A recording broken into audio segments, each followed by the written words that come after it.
Yeah. Oh, So, hi, Gareth. hey, I'm so sorry. We had this in our diary at 11 o'clock London time. I'm so sorry. Like, No problem. it's, so we were Are, like just chill, like are you just up? That's the important part. Are you up? yeah, no, totally. Like I'm like up. I'm busy working and stuff, and then geez, this is sorry about that. Hi, Craig. There we go. Hello, Dr. Thandi. Now it's perfect. How are you, Craig? I'm very, very, very well. I'm really great to be chatting to you. How's it going? I'm really great. Great stuff. You look sorry, great. I'm sorry to have woken you up earlier than your normal waking up time, Craig. I've just walked in the door from the office, Dr. Thandi. Oh, This has been a really? good day. This is really? this is great. Great. My phone is on flight mode. My earphones are on. I'm looking at two handsome young men. What You are else do I looking need? radiant. You are looking radiant. Let me tell you. Come on, 25. You must be 25. You've been kind, Craig. You've been very kind. Imagine if I pressed cancel. Oh, no, don't even say it. that would. This is history. Yeah. I did press save. So I give this to Monica to forward to you guys. Well, have yourself a wonderful meeting, and Yeah. thank you. We really do appreciate your time. We really had a great chat. Have a great day. Welcome, guys. Bye-bye. See you soon. Cheers. Bye-bye. Wow, bud. She's like, how's that chat? It's bad, flipping amazing, man. Yes. What a crazy story. Just Yes. ridiculous. Ridiculous, Just- bud. Yeah.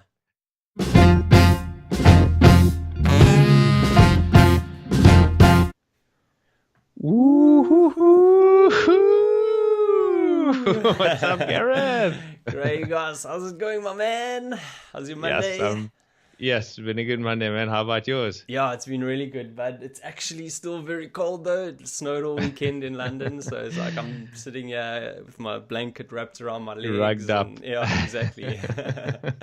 It looks crazy. Yeah, I Jeez, know, it's it's been crazy. crazy weather, and it's almost spring. I know, next week is spring. Can you believe it? And Yes. yesterday we were in the snow in the park, but yeah, that's it. That's global warming for you. Great. Yeah. So yes, it's been a interesting week and a few days for us, hasn't it, Craig? Like, you know, some big changes going on and things we're looking into.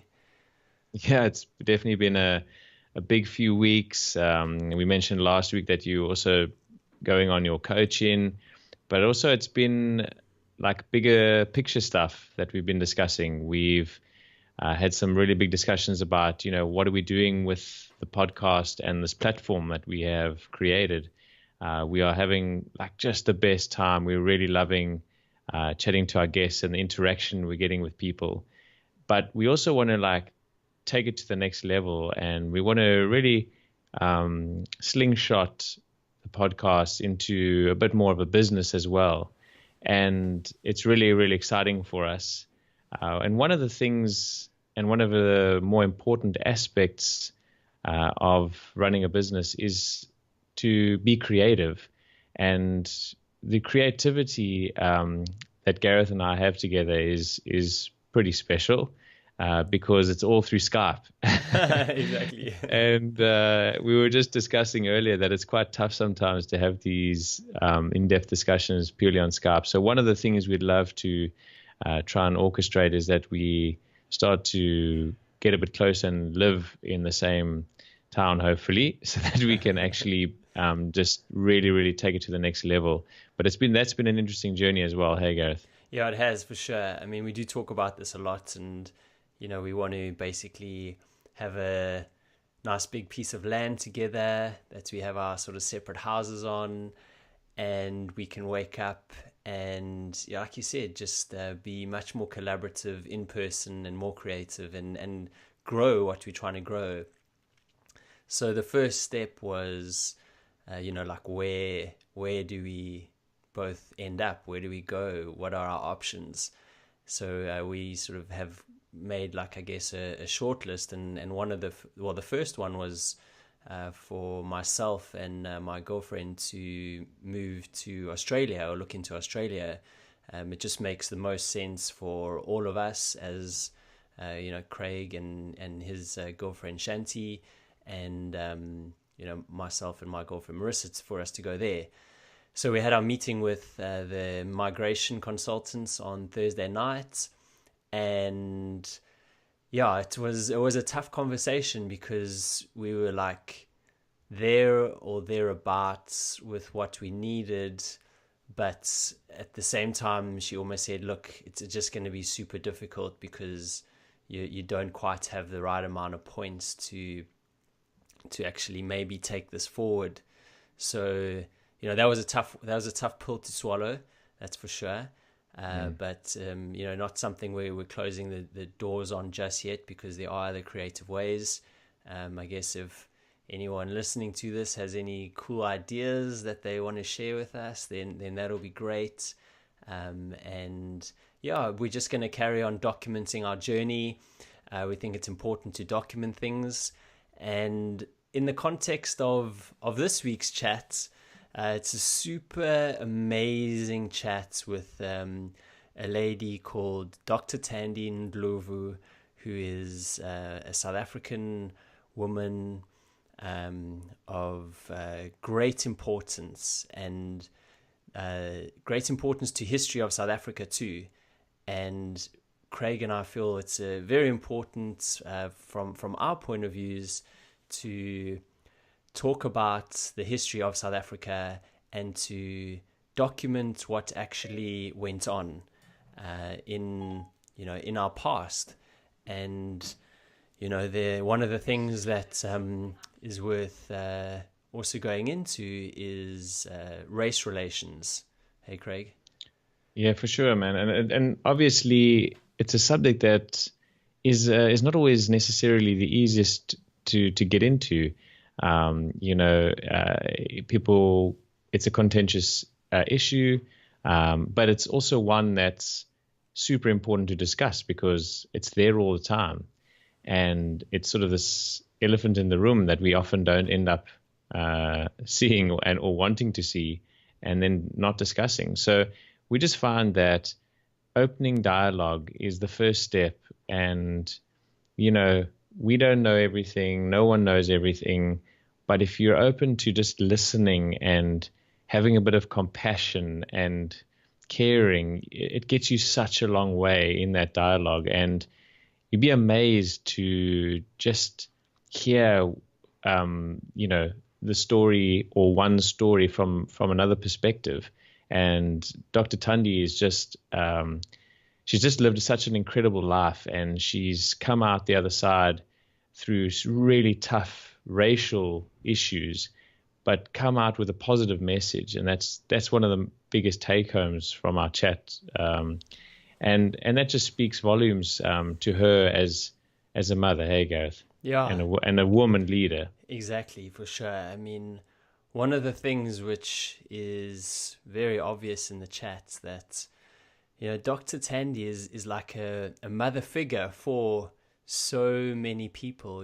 She has this kind of natural gravitas to her, and she's a real woman leader that will always do things for the better of other people, and also for herself too. She's so persistent when it comes to wanting to better herself and to improve things.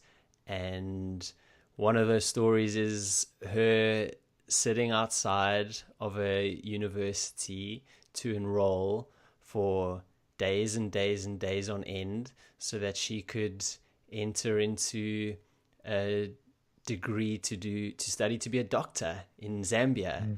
And it's rather incredible, and there's lots of other amazing stories off the back of that happen as well. Hey, Craig? Yeah, for sure. She not only sat outside that classroom, she also sat inside a classroom which was basically a school for communism. So this is just some of these stories that you'll hear in this chat will just totally blow you away. She ended up in the USSR and sat in classroom with a whole bunch of people from all around the world and learned the doctrines in communism. And you just can't even believe these stories, and it's just mind-blowing. But it's so interesting to hear how she gets there and why she gets there. And it's all to do with the liberation movement within South Africa, to stop the oppression of the minority on the majority. And that was really a massive part of her life and of the being part of that struggle. Hey?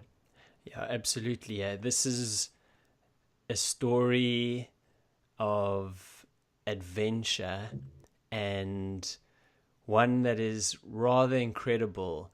And if you're South African or if you're anywhere else from the world, you're going to be able to relate to this, and you're going to be able to just find fascinating elements to it and just be sort of sucked into listening to Dr. Thandi's story. It literally is quite incredible, and this is, just so you know, is actually only part one of it, because it was so interesting. We spoke to her so much about it. We only managed to get up to 1991 in her story. So part 2 is currently being scheduled, and we look forward to also launching that in hopefully the next few weeks. But I think now is a really good time for us to hear what it's like for Dr. Thandi Ndlovu to be ridiculously human. Right. Good morning, Dr. Thandi Ndlovu from Johannesburg in South Africa. How are you today? I'm perfect. I can't complain, guys, and I hope you're well too. Yeah, that's so cool. Thank you so much for joining us, and sorry about the sort of miscommunication in timing that we had this morning. I guess. Yeah, I had fun with that, eh? Yeah. I guess the term African time sort of like comes in quite nicely today. So it did. Yeah, we had it. I don't know why. I mean, it was definitely on my side. I had it in my diary for 11 o'clock London time, but it was meant to be 11 o'clock South African time, and exactly. Monica gives me a call at like 9:15, and I'm like, she's like, what are you, can you dial into the call? I'm like, what? And then but panic Gareth, sets in. Dr. Thandi is someone that can troubleshoot, my man. She was just saying this is a day-to-day life for her. This is taken in her stride. Yeah. No, it's not a problem at all, guys. I was really looking forward to this chat, so I didn't want anything to stand in the way. I just took it in my stride. So yeah. Awesome. Oh, that's so cool. So I mean, yeah, like you're in charge of this like massive company in South Africa. So what is a day like for you? Is it the same? Is it? I'm sure it's not. Like things are pretty different often. How does it? How does it sort of pan out for you most of your days? Sure, Gareth. That's a loaded question. I guess it is loaded. It really depends. It really depends. If I give a typical example of today, I live about 35 minutes drive from my office. Yeah. But I had a meeting which was another additional 35 kilometers from my office to the meeting. So in total, I had to drive 70 kilometers to attend a meeting with a client. Yeah. And as things sometimes happen in Johannesburg, I just drove out of the gate of my secure gated complex, and traffic was at a standstill. Oh, wow. Oh. So I spent 2 hours on the road. No. 2 hours on the road. Good news is that I was just 5 minutes late for the meeting, but that was my typical day, is wake up, go to meetings. I try and avoid meetings around 8, 9 o'clock because traffic is just impossible. Too much. So today, because I had to fit you guys in, I agreed to do an early meeting. So yeah, typically I would then attend meetings in the mornings. Depends on what's cooking. I either go to sites or come to the office. I'm rushing for an aeroplane to go to one of the business units, and we can talk about that later. Yeah. So my life is really hectic. I think it is, but I'm enjoying it. Really and Dr. Thandi, here's a very unloaded question. Mm-hmm. What is on the radio for 2 hours when you're driving? So what do you listen to in the car? Good question. Good question, Craig. So now, the radio stations in Johannesburg, which is my residence is in Johannesburg. Radio stations, there's probably 3-4 main ones. But recently, a station was launched, a radio station called Power FM. And Power FM, when it was launched, they rode on the notion of we're fresh, we new, we're going to allow people to say things that they could not say before. And oh my God, what their catchphrase is very catchy, and it says power people, you're going to be powerful now, and so a lot of they capture the 25 to 35 LSM age group, LSM probably 6 upwards. But the funny thing is, I'm not that age group. I'm not that LSM group, I think, but that's my station because you're not because it's just the hosts of the shows are always invoking these controversial topics and introducing them out there. Yeah. A few weeks ago, I said to a friend of mine, I don't know what Power FM listeners will be talking to after Zuma goes. But now Zuma is gone, and there's still so much that people talk about. Today, for example, they are talking about a minister who was a Minister of Home Affairs who is purported to have given the Guptas, and I'm sure you guys know a lot about South Africa, and the Guptas are like this not liked family that has come and captured our state and our country. So this minister was in Parliament yesterday. His name is Kikaba, so he was in Parliament. He was being grilled by the Portfolio Committee, and so for the 2 hours I was just listening to callers, analyzing that, and so it's a good time for me to catch up with what's happening in the country. Although at the end of the day, really to spend 2 hours on the road is not. A lot of the time I listen to Power FM when I'm on the road and I'm stuck in traffic, and I occasionally have an opportunity to call in, and then I call in. Like last night I called in, and it was like 9:30 at night. I was coming from a function, and I wanted to make this point. So now they keep me holding for too long. So when they put me through finally, I go, "Excuse me, JJ," the anchor's name is JJ. "Excuse me, JJ, do you know that it is well past my bedtime?" Oh my God, he was. Yeah.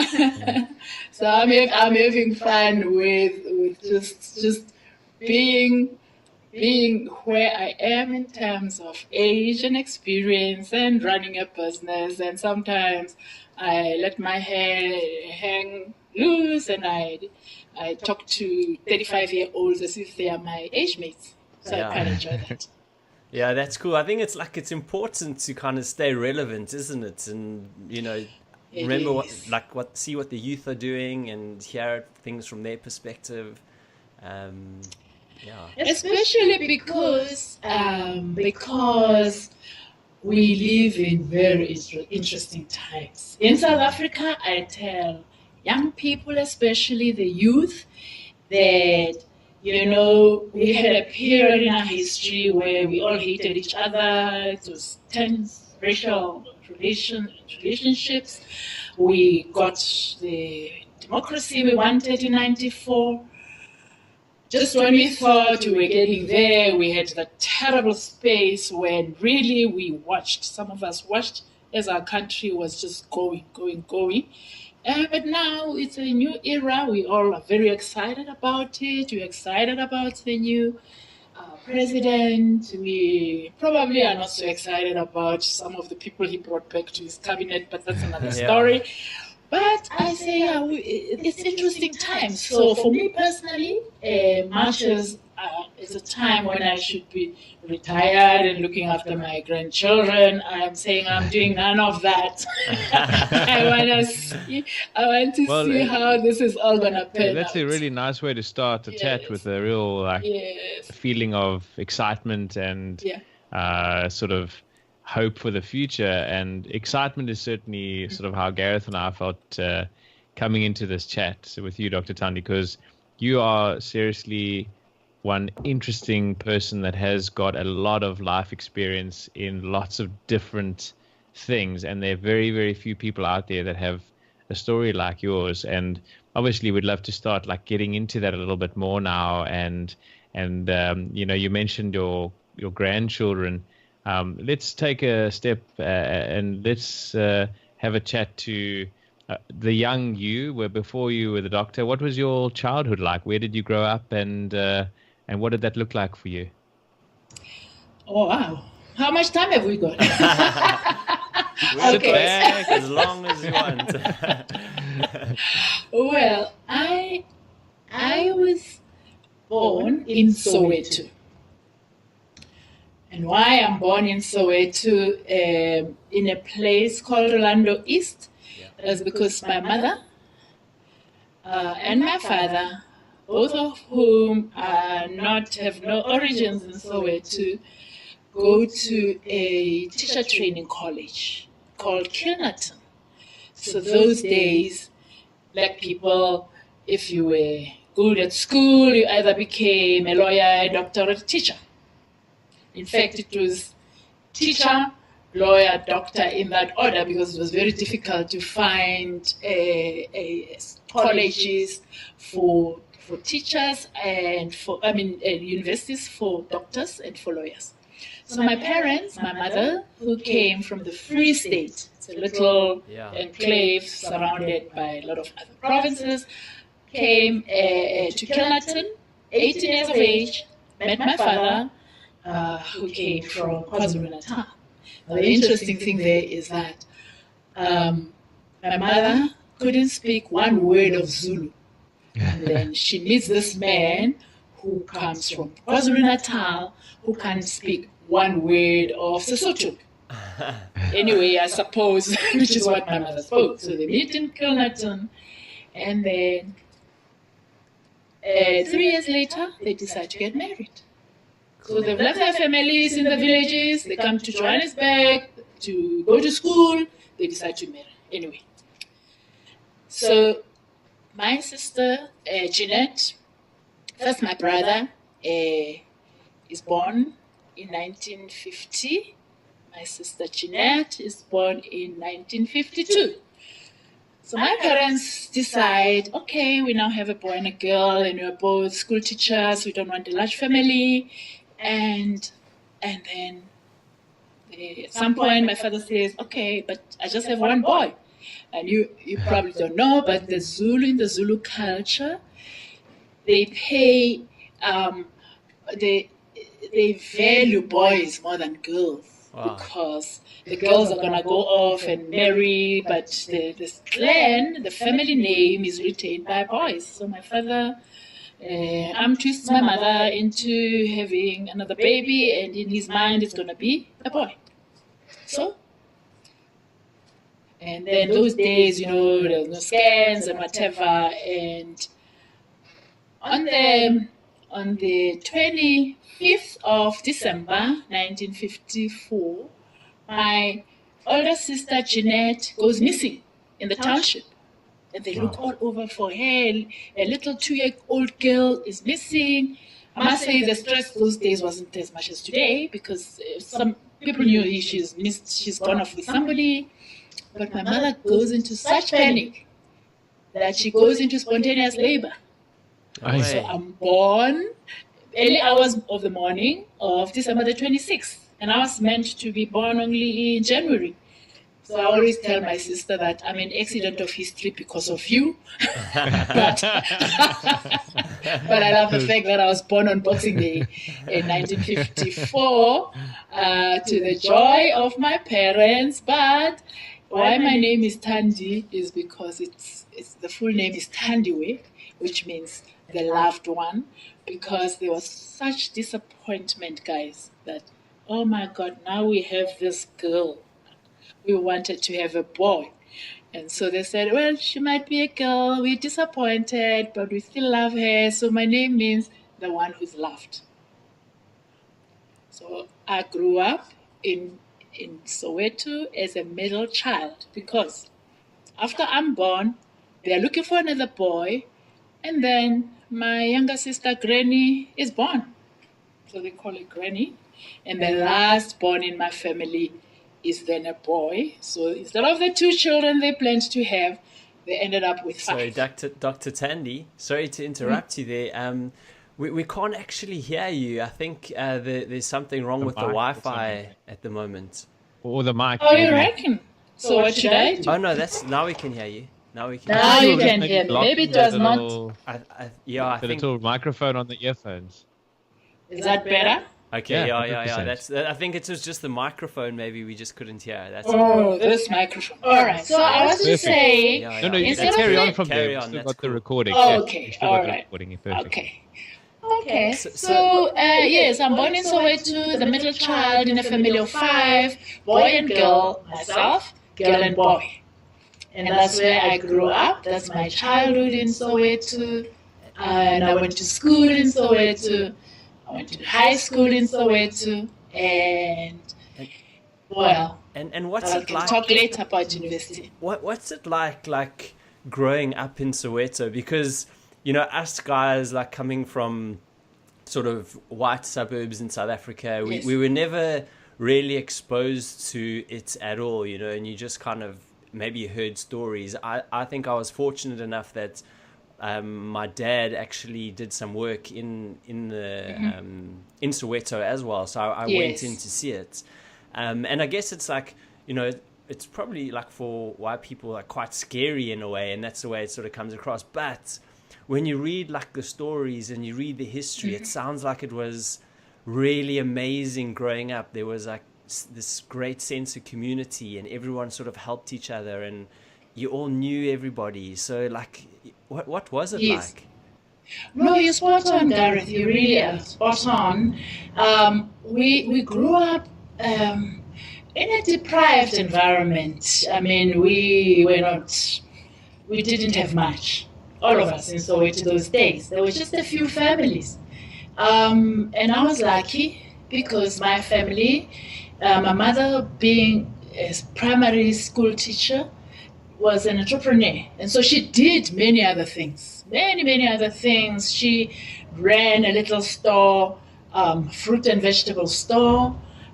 Behind that store, she had a sewing enterprise. So she hired 3 ladies. So she augmented the family income from those activities. So we were a little bit better off.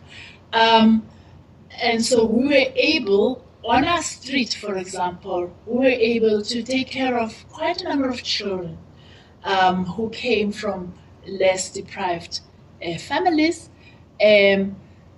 People often ask me about, you know, why do you have this attitude of always giving and looking after others? And I say it probably comes from that background. However, back to your question. So we were just, it was just a happy community, I must say. I find that I'm a little less happier than I was when I grew up as a child, although I've got much more than that time, because we were a community. As in, if I came home from school, when I didn't have anything to eat, I could just go to my neighbors, because the lady who lived close to us was a matron in a local clinic. And so she came home at 2 o'clock. And my mother was home after dark. So if by any chance there was nothing in the house, I could just go across the fence and go, and Auntie Mashadi would cook a big pot of stump and mixed with chicken feet and chicken livers and whatever. So you had the starch and the protein in this big pot, and any child in the street who needed to eat anything would go there and eat. Wow.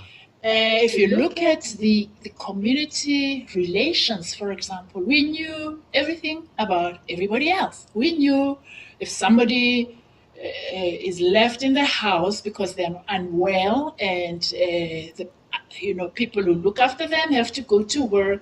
All they needed to do was to inform 1 or 2 neighbors, please keep an eye on my child Gareth, he's unwell, and so we looked after one another. I think the high levels of poverty and deprivation allowed us space to look after one another. And then if you look at the kids, for example, we didn't have computers, we didn't have cell phones, we had nothing. We come back from school, you clean your little 4-room house, and then the fun begins. We go out to the street. And the kinds of innovative games we played, I don't know where the hell we got that innovation from. We would take, there's one game we played, I always think about it. We would take empty tins, some are stuffed with sand, others are empty, and the game is you place the cans in the middle of the field, and you throw a ball at the person and at the cans at the same time. Don't ask me how we conceptualize that. And wow, we had this game called Bati. It was called Bati. So we played until the parents came home, and younger people, my children, for example, say, you people are romanticizing that era. Yeah. I'm sure you had problems. Of course we had problems. We had those members of our communities who had absolutely nothing. Yeah. But they would not suffer as much as the poor people do today, because we had this community spirit and the sense of looking after one another. Yeah, that's really, really powerful, because I think so many people these days are so unhappy, just I think largely because of that isolation, as you say, and there isn't that feeling of having that support. And I think you get the stereotypical question or from people when we've both living in countries abroad and people say, but why are people in Africa, now that this is the general, very general term that you hear from people, but why are people in Africa smiling so much? Why, and I think there must be something to be said for just that, like you said, that the feeling of togetherness with people in the same situation, and that's really, really special, I think. And I just love hearing stories about eating, and I'd love you just to quickly, very briefly, tell our listeners the colloquial term for sampan beans, and also also what it is, just because it's like nice to picture like what you're eating, and it's a very we just called it mushu, Craig. We called it mushu, but mushu it's the base, it's the samp, but you would put anything in the samp, and now that I'm a medical doctor, I know it was probably the most nutritious meal you could make, because the samp had beans, or the samp had beans and chicken feet, or the samp had beans, manrina are the knuckles. Knuckles, yes, you put pork knuckles into the samp. Cool. Delicious. So that was our staple food. And then, of course, if it wasn't that, it was putu. And putu is a special, you take meal and you put not a lot of water to make pap, but you put a little bit of water, put a meal in, and it kind of has little bolokis, like little balls of meal, and then you put sour milk, and wow. Yeah. Man, That that's was good. the other dish we ate. So that's the other thing, because, and we can talk about my medical practice later, but when I was practicing as a medical doctor, one of the things I was preaching to the community, to the women in the community, is that the diet that you give to the children, you don't have to go and buy these expensive, you don't have to go buy cereal for a baby to wean a baby off the breast. Because I've worked in a country like Zambia, where, I mean, if you think poor women are innovative about giving their children nutritious food, you can try Zambia and Tanzania, which are much poorer than South Africa, but you have not as high levels of malnutrition as I did find in that community that I was serving. Yeah. You know what? You say something so important there, Dr. Thandi. Like, I think people in, say, like, first world countries that have things in abundance have so much to learn from people that have so little, you know, and especially when it comes to things like making food, for example, or just, I can't think of other examples now, but there's like, you know, like how to use your time, like, you know, and do cool things that will benefit you, but especially when it comes to food, like even just how you cook food, how to make things in bulk, how to use kind of nature to help you with your health, you know, like, and we have so much to learn from people that have so little, I reckon. Exactly, we do, and I work a lot as well in South Africa, in rural communities, building houses.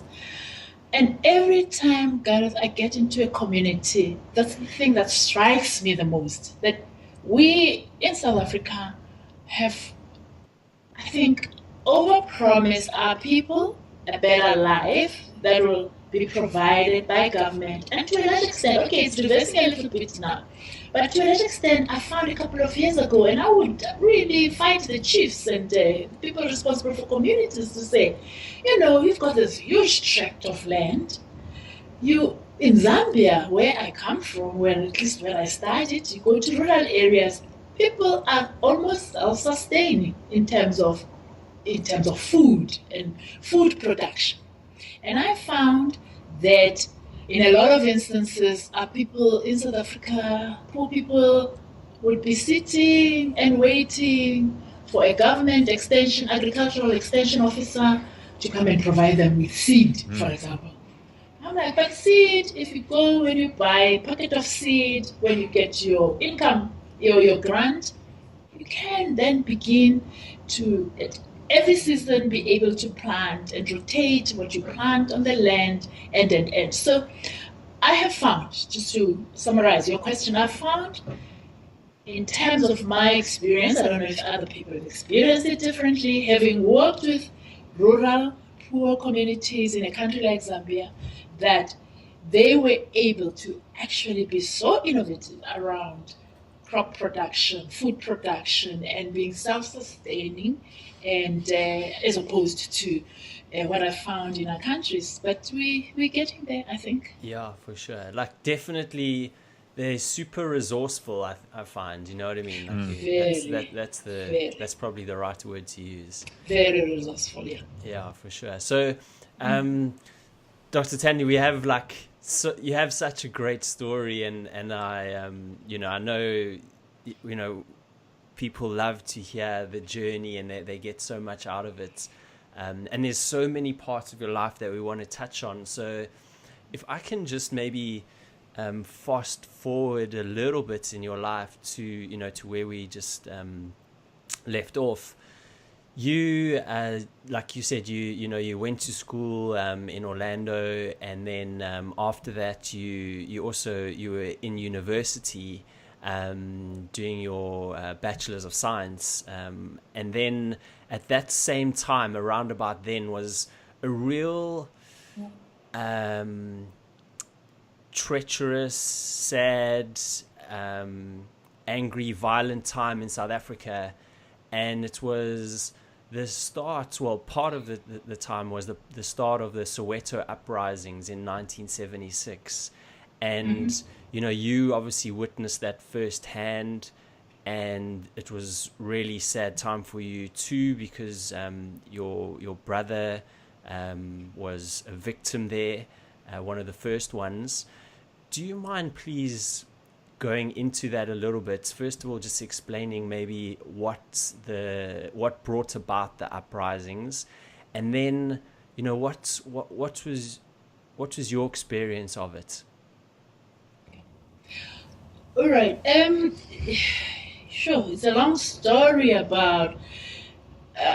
When I talk about the events of June 16, 1976, I try and contextualize it. Yeah. In the context of a continuum of laws, of exclusion, of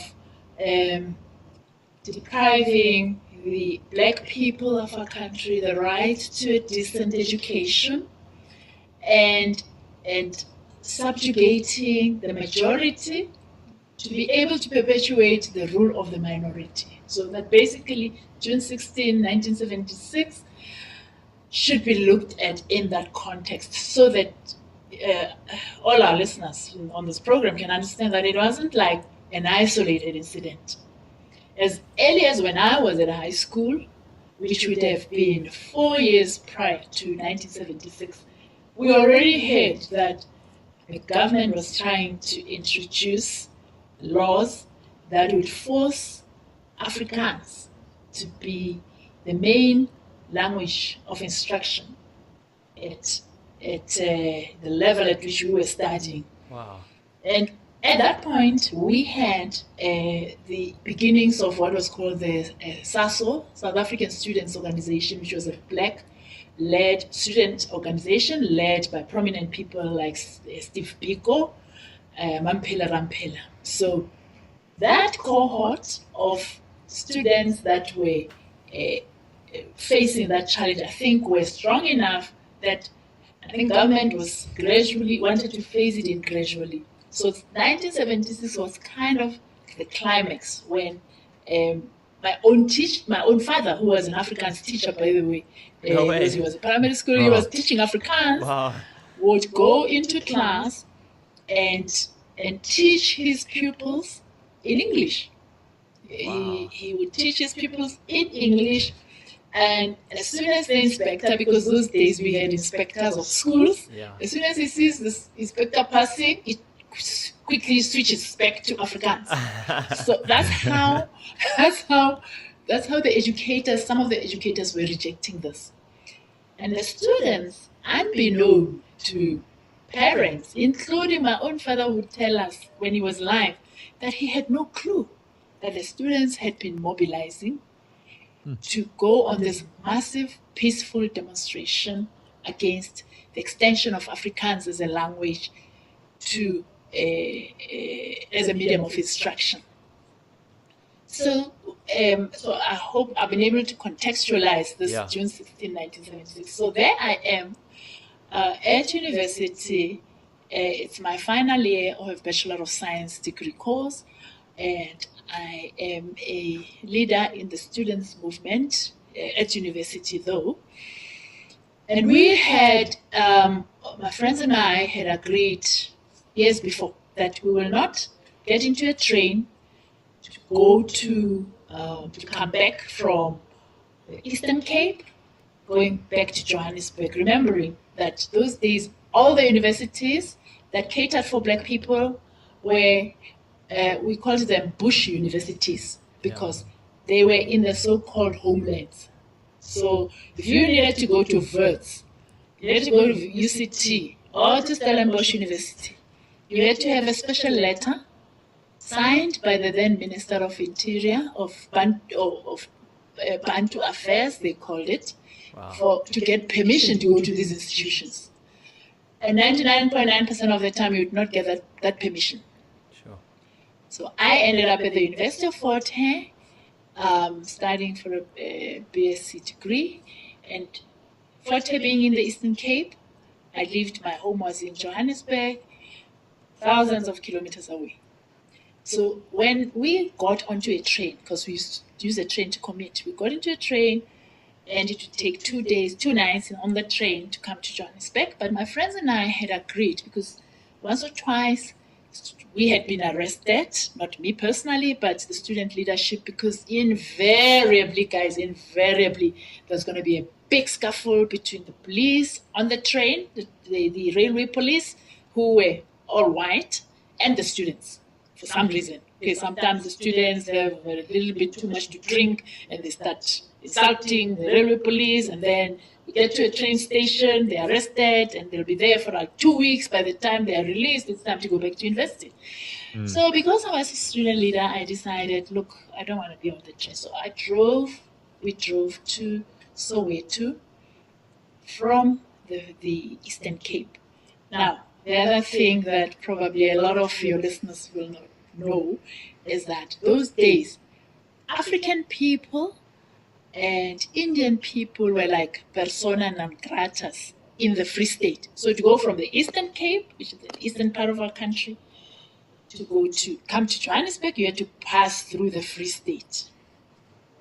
So we would have, can you imagine the dangers thereof? We would have this car, cram into the car, put petrol in little canisters, put it in the car, in the boot of the car, because in the Free State, you would not be able to stop at a petrol station. No. Or petrol into your car. Yes, because, 99% of the time they would tell you there's no petrol here. No And way. there's petrol. Yes. Unbelievable. Wow. So, but this is 1974, 75. In South Africa, that's the reality of what we went through. Wow. So because of that, and we were driving through the Free State, we didn't have a sense of what was happening in Soweto. It's only when we arrived in Soweto, we found everything was burning. I didn't know what was going on. But what's interesting is that I was telling the people in the car who were with me, I said, Hastings will tell us everything about what's going on. We could see buildings on fire. We didn't know what was going on. I get to the house, looking for Hastings. We couldn't find him. Unbeknown to us. Okay, we don't find him on the 17th, because we arrived on the evening of the 17th, the 18th. We start looking for the young man. As a family, we become concerned. Now there's this list of young people killed in the course of the clashes with the police, but his name doesn't appear on the list. The name that appears on the list is Leslie Ndlovu. And we're thinking, okay, this is another Leslie Ndlovu, because my eldest brother's name was Leslie. So Hastings was only found, his body was only found in a government mortuary on the 3rd of July. Wow. What had happened was that he had in his jacket, which he was wearing, he had a dry cleaning slip. He had my elder brother's jacket on, a lumber jacket. There was a dry cleaning slip, Leslie Ndlovu. The name on the dry cleaning slip was Leslie Ndlovu. So when we were going from mortuary to mortuary, my mother and my sister and I, we couldn't identify Hastings until the 3rd of July. My mother, accompanied by my younger sister, found his body. In fact, when they found his body, they were about to leave the government mortuary, and one of the young nurses stationed there just said, there's a young man here who has not been identified. Don't you want to just go have a look? And so that's how he was found. Wow. You asked me the general question about June 16. Yes, June 16, in my view, was the result of years of pent up emotion and anger by black people, not against white people in the main. I'm the first to say, we were not, it wasn't about black and white. It was about a clique of those who were in power, using state power to continuously suppress black people and keeping the majority of the white people in our country away from it or ignorant about what actually is going on. So yes, that's my assessment of June 16 and my personal loss. I came back from university. I had left my staff at university. I was still going to go back.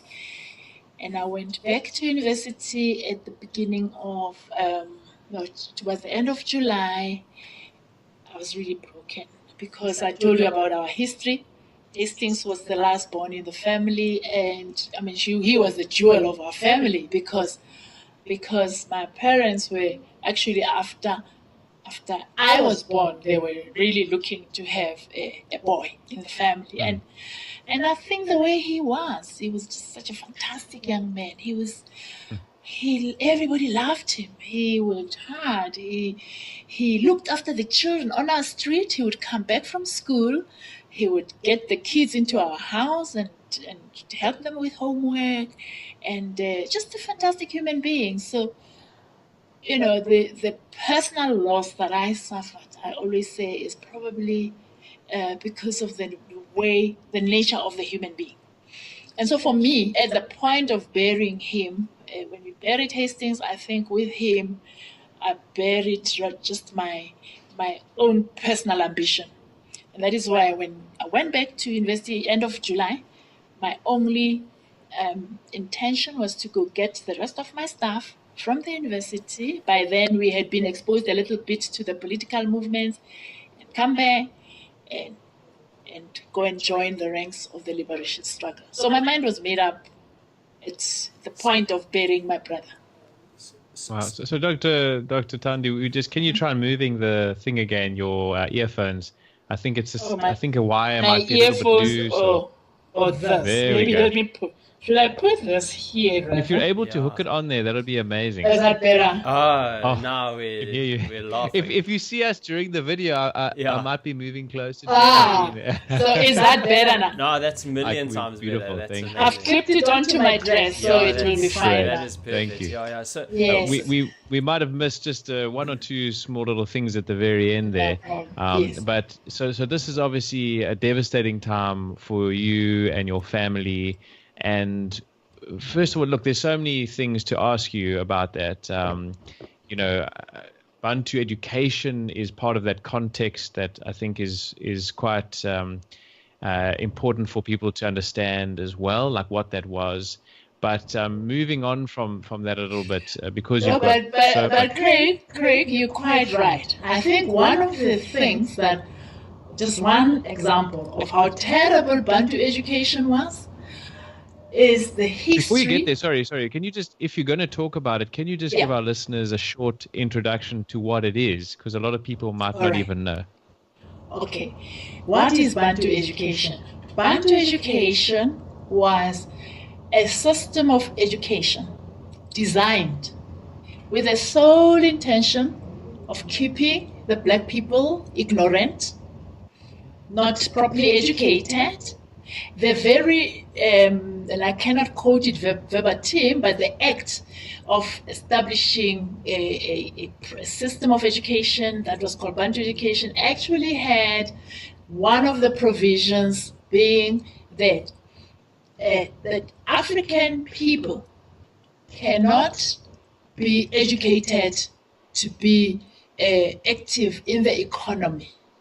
The education we give to African people must continue to provide for the state a black person that will not rise beyond the levels of being drawers of water and hewers of wood. So that's a statement in the act. Wow. And so at university, including up to university, we all knew that we were subjected to this type of education that is meant to not get us to be properly educated. And so it was an array of instruments that were applied, and I can go from mathematics to, and Craig, I can give you an example, 2 examples. I was going to give you one, I'm going to give you 2 now. The first example is on the history when you learn at school the history of South Africa, terrible things. I mean, the history we learned from a textbook written by Van Jaarsveld, I can still remember the author was Van Jaarsveld, said that Jan van Riebeeck arrives in South Africa and he finds these Bantus, illiterates, who walk about naked and they are uncultured, they are uncivilized, and so he decides that he's going to establish the settlements here.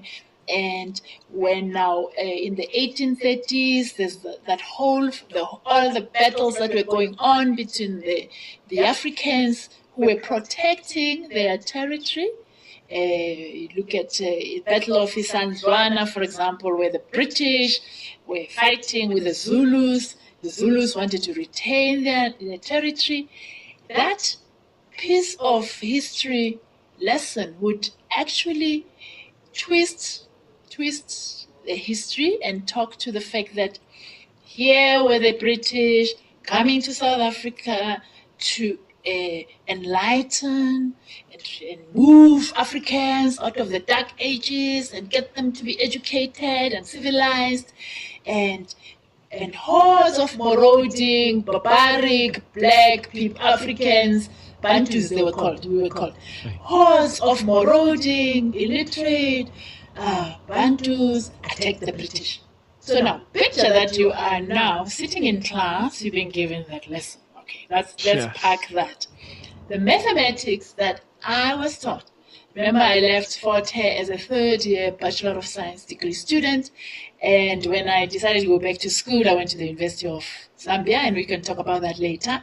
But when I walked into the first-year class in the University of Zambia, the Bantu education that I was given was so evident that I was wondering, there were concepts I was meeting for the first time. I hadn't studied those things in my junior certificate. I had studied them in my high school education, and I was meeting those concepts for the first time. So yes, Bantu education was one of the reasons that Black people in South Africa began to revolt against the established system.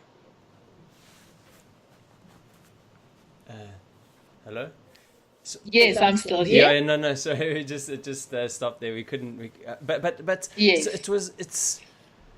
You know what? It makes me so angry and obviously sad at the same time. Like how repressive that was, and how we've literally lost probably a few generations of people, and people being amazing people too, because of this suppression of education. And it's just you know what I mean, I don't actually know how people can ever be like that. It's just it's so sad. I mean, do you I know you touched on it just now, but do you ever feel angry?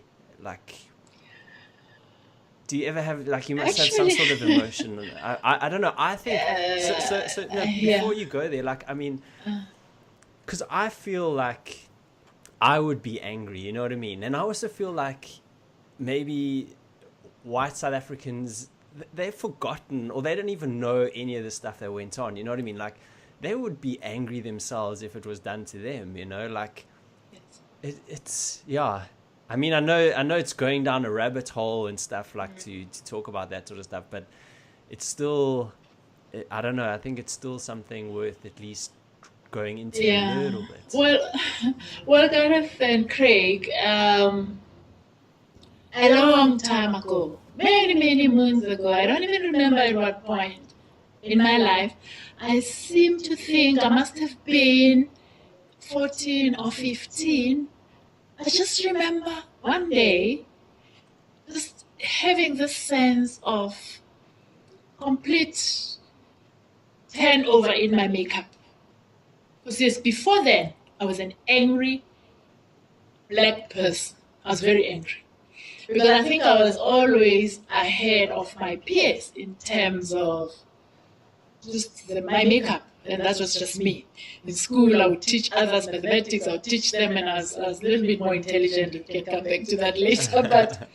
But I then decided at that point, what do I do personally with the situation?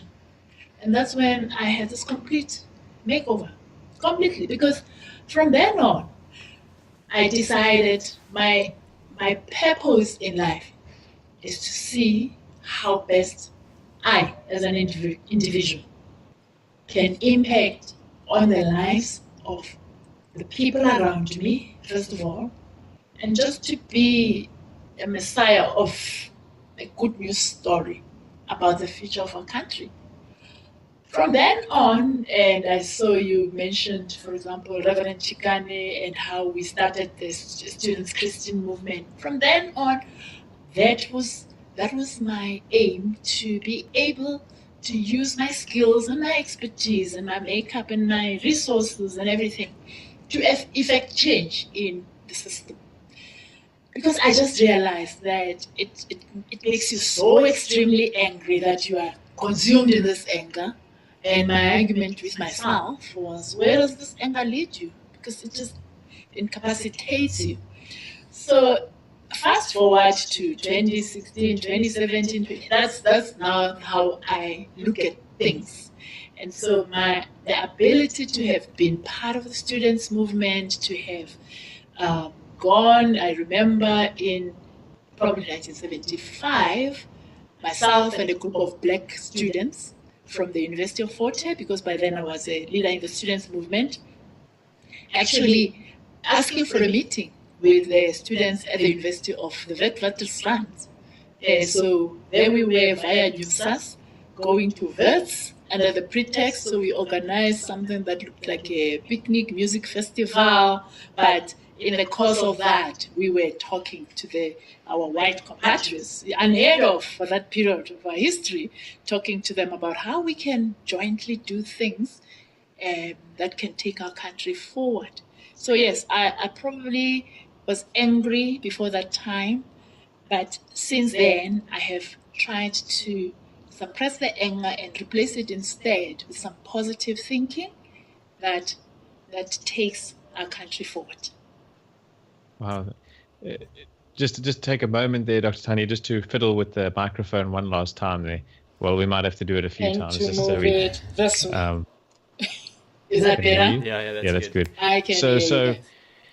Oh, it's really like it's just so hard for us to sort of fathom that kind of stuff. And when you were speaking there, my first thought was, and we don't actually. This might be sort of a rhetorical kind of a thing, but sometimes I think it just sounds so amazing that you say you could switch it around and use that feeling for good, for positive, let's change it into a positive message. And I think, why don't more people do that?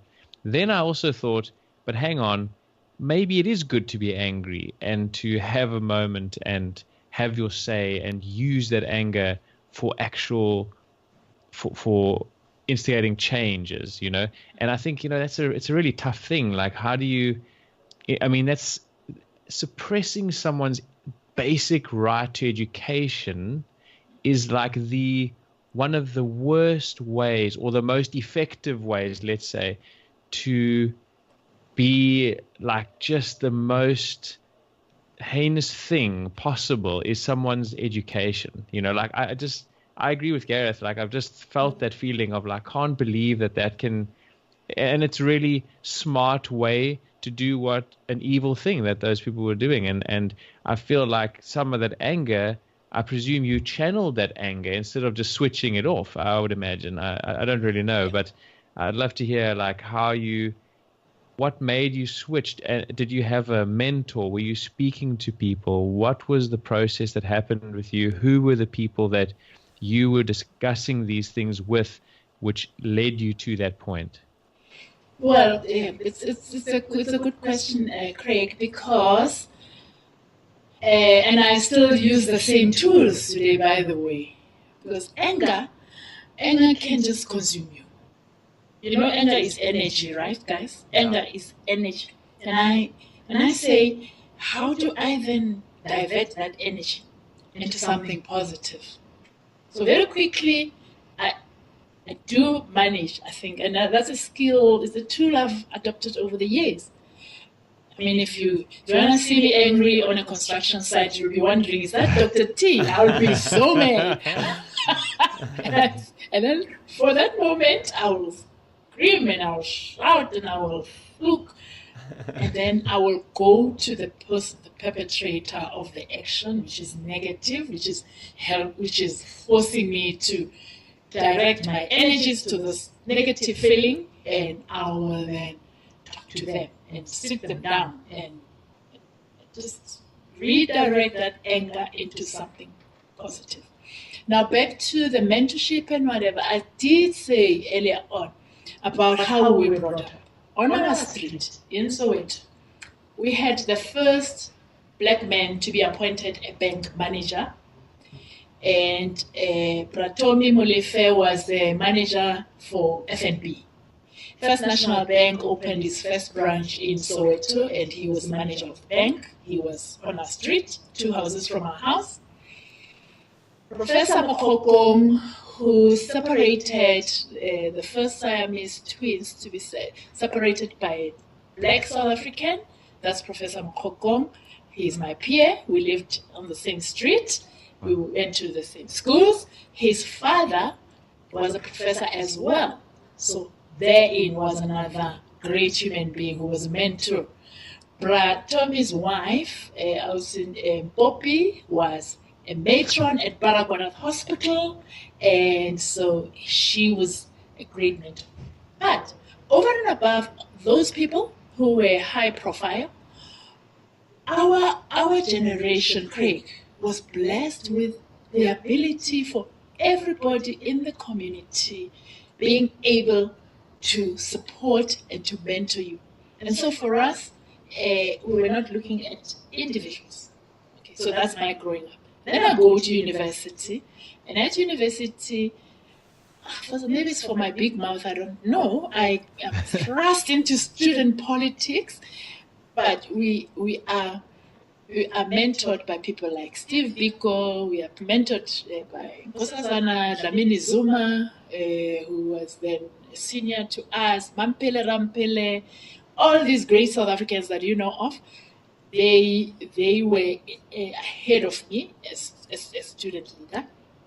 And at every point, one could refer to them for certain things. But I don't know. I'm a great believer in spirituality, and I just think God blessed me with certain skills and the ability to foresee things and to be creative around social structures and how we must manage these things to the extent that, and when you talk about Motheo, I feel that I had 20 years ago, I had the ability to foresee the future of our country and the need for us to channel, remember that anger we talked about, to take that anger and to channel it into positive energy.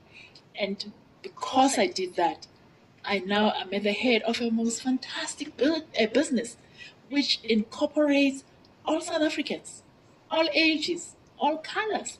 And we like all 400 and odd staff members of Motheo. We like just one big South African family that is thriving now in an environment where people are still struggling. I mean, today I was hearing on the radio that there's another racist incident in one of the areas of our country.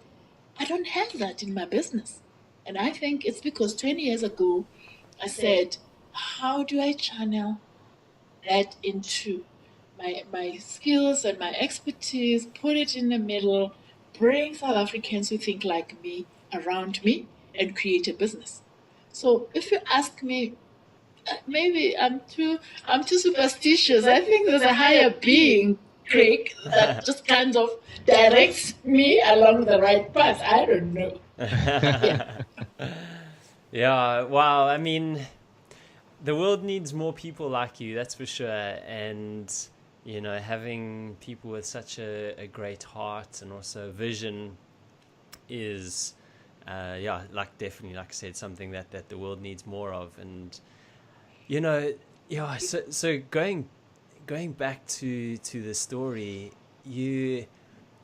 like we hear about lots of people going into exile and stuff like that, and you know what does it actually mean? Because you know you went into exile in Angola, is that right? And I mean, what does it mean? Like you pack up all your stuff, you know, which I can imagine is maybe like a couple of bags or something like that, and you put it in your car if you have one, if you're lucky enough to have one, and you kind of drive there, or I don't know, how does it work? And then what is it? You know, you go there by yourself, and then there's people waiting for you. Like what? Yeah. What happens? And also, before you get there, like what leads to you say this is me going into exile? Okay. This is the point. What says to me this is me going into exile is the story of my brother. And so I go back to the university and I tell, so I'm invited into the Vice Chancellor's office, Professor Devet. And Professor Devet calls me, invites me, and extends his condolences to me because he heard my brother has passed on, and says to me, well, you know, Cynthia, that's my other name, you know, the responsibility now as a leader of the students' movement is to ensure that you impress it upon your peers that education must be priority now, and I know what's going to happen. I've heard from other universities, student leaders are encouraging students to drop their education and go and join the struggles in the townships. I have a huge amount of respect for the struggles in the townships. Of course, I didn't believe him, but I'm encouraging you to do that, which means to tell the students not to go on strike. You know, Craig, I listened to him. Before I could say anything, the tears just rolled down. Yeah. All I said to Professor Devet is, sir, you do not understand. And I left his office. And that night there was a big meeting of the students to take a decision what to do. And in that meeting, I stood up and I said, the time for negotiation, either with University of Fort Hare to change these policies of a suppressive kind of education, or with the government of the country to change the laws, the repressive laws that are there against our people. That time is up. And if you believe you want to get your degree, I wish you luck. And then everybody was like, oh, so, okay, what do you want us to do? I said, I'm not going to tell you what to do. You know what to do. That night I left Fort Hare, and the rest is history. Now, how did I leave? So, there were various ways, Gareth, you either flew to London, because some of the people who went to exile got into the aeroplane and flew to London because they already had spouses who were overseas, and they could organize with the International Defense Aid Organization, which was an NGO based in the UK, which supported anti-apartheid struggles. So they would send a ticket, and somebody leaves through the airport incognito.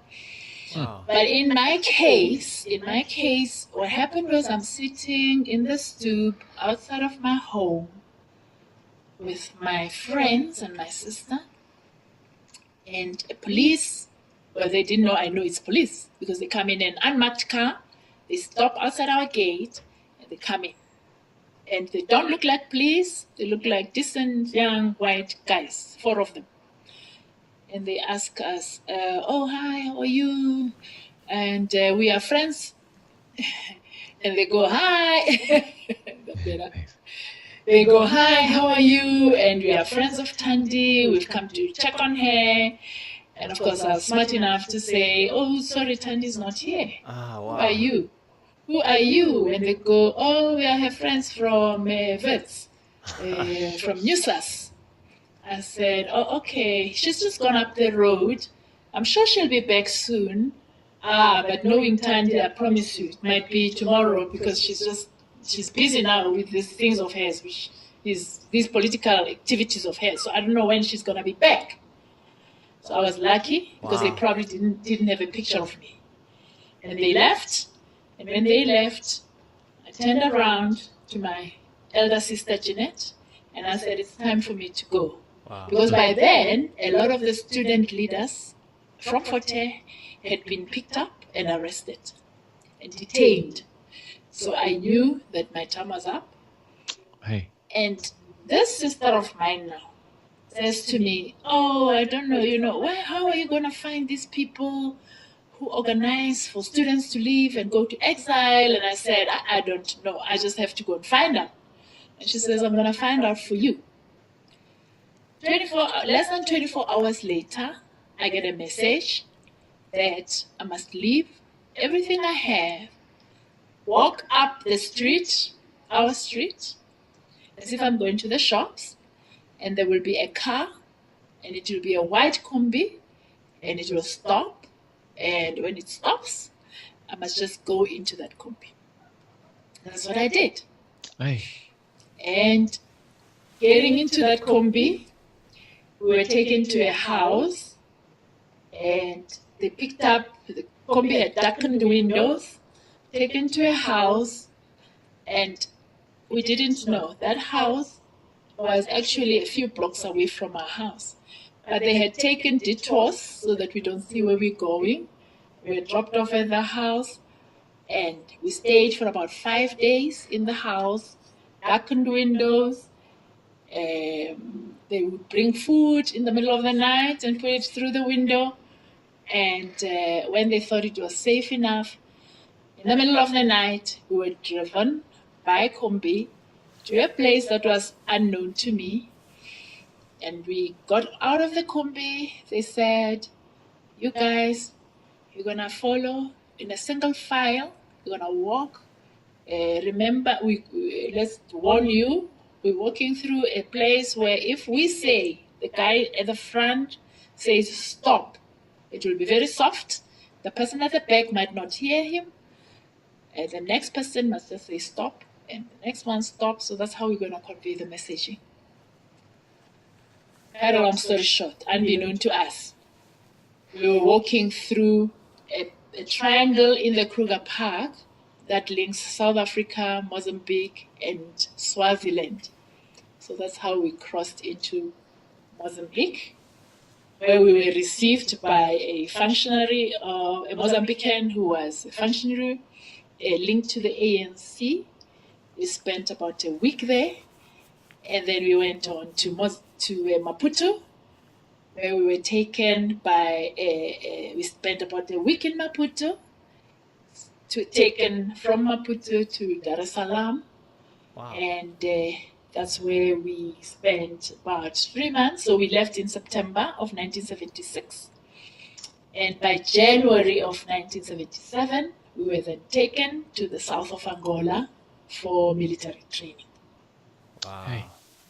But now this is such a crazy thing to just imagine.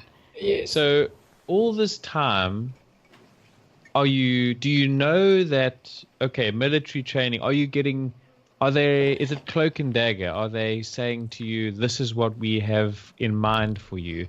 Are you scared? There's so many questions that go with this, but first of all, did you know what was happening? Or at which point did you sort of when did this start becoming clearer? And also, what was your thinking? What was your thought process, and how were you feeling?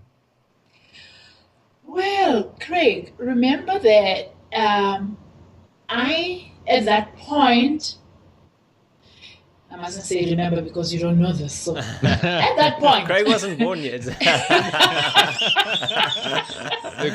Yeah, I remember when you went through the park. Yeah, you see now.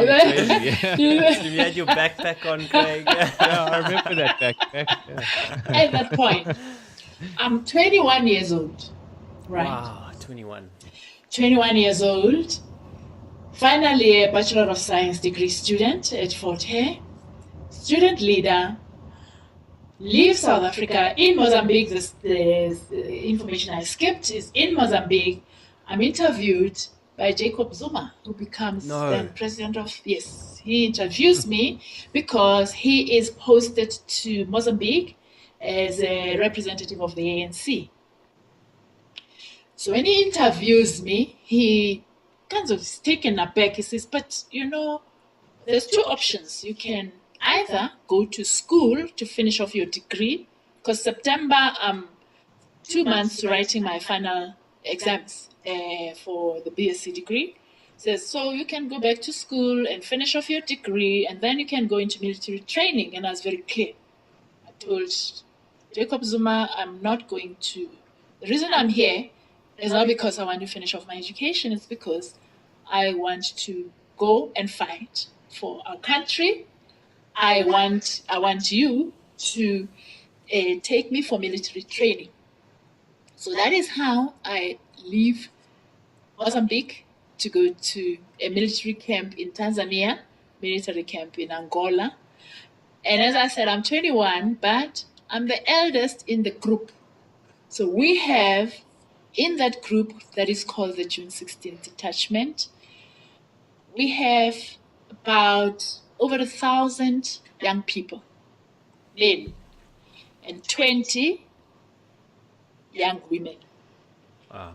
And I'm the eldest of the group amongst the women, and probably amongst the men, amongst the whole group, I'm one of the oldest. So we had there children as young as 11, 13, 15. Yes. Yes. What? We were confronted, at that young age, we were confronted with these kids who, some in the midst of their families fearing for their detention because they had been activists and they were mobilizing other kids. They had left South Africa and gone into exile. So it was a terrible time for us, for me personally, because it kind of made me,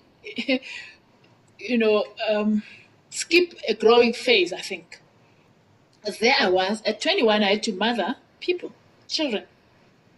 The 15, 16-year-old girls, some of them, start menstrual periods at the time. They don't know what's going on, and I need to be coaching them and explaining to them. So it was terrible because, as I say, one had to be catapulted into this space, but I look back and I find that it probably was very rewarding. I hear a hushing sound in my ear. Is that me or So you guys? just play with your microphone. I must play with my microphone. I think what happens is basically it sort When I of move. turns around and then we I'll stop try- hearing you. So I'll try and put it. It always starts off well and then Yeah, and then I think and then it's it How just about day? yeah, that sounds perfect. Is that better? So I yeah, hope it that's stays there. perfect. Wow. Yeah. So, Carry on. Yeah, please carry So on. for me, as I say it's terrible because one was then confronted with this sudden growth, and you need to take on leadership roles, and you're gravitating between being big sister, mother, mentor, educator. A lot of them had left school because remember June 16 was about primary school children, high school children. Yeah. And so they had mobilized at those ages. They had no clue. When they left South Africa, they absolutely had no clue what they were getting themselves involved in. So what was going on in my mind? My personal space, I was clear. I had told former President Jacob Zuma, I don't want to go back to school. I want to go into the military. I want to train. I want to come back to my country, and I want to be part of the liberation movement that's going to wipe out apartheid. Now, these kids, on the other hand, are in a different space altogether. I mean, we had instances, lots of them, of some of them actually having nervous breakdowns, suffering severe depression, Wow.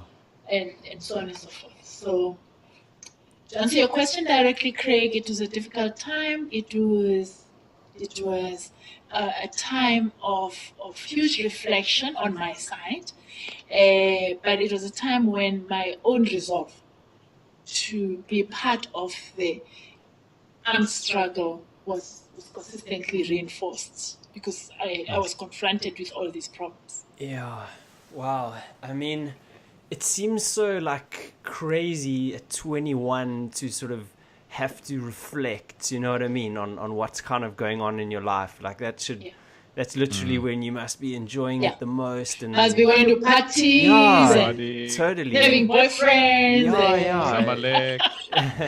you know what I mean? Like it's just, I talk about learning from such a young age, you know, and wow, been some crazy lessons there, that's for sure. So like I just like to just stop here for like a minute or so. I mean, when we talk about Jacob Zuma, like I think it's important to actually find out maybe a little bit about him, because obviously, you know, what everyone knows about him now in South Africa, or thinks about him at least, is like he's this guy that's basically been our president for the last few terms and pretty much destroyed the country because of all the fraud and whatnot that's gone on. Now, I can imagine that is a result of basically just maybe being in power and getting bought basically by corporations and rich people and whatnot, and maybe, you know, like that's just kind of that's kind of what happened, you know, and you can't but you've got to know more about him like beforehand, you know. He obviously he was obviously well respected, and he was a you know, a man sort of high up in the communities and tribes, or whatever we want to call it. What was he like, you know, like say when you knew him in those early days? Oh wow, Gareth, he was a fantastic human being, I must tell you. He very, very deeply committed to the struggle. That is why he had been to Robben Island, came out, built the African National Congress in underground in KwaZulu-Natal, participated to the extent that his life was now in danger. That's why he had to go out to exile. When he did, he was one of the trusted ones to go back to a country like Mozambique, which was very close to South Africa, so that he can receive the young people coming out of South Africa and receive the ones who are trained that are coming back into South Africa. So very highly regarded, very well trusted, a man who, without any formal education, was really had some intellectual prowess for a person who's never seen a classroom. So he, for some of us, really the new person that he turned out to be is a person we don't know. I struggled a lot with what could have gone wrong. Yeah.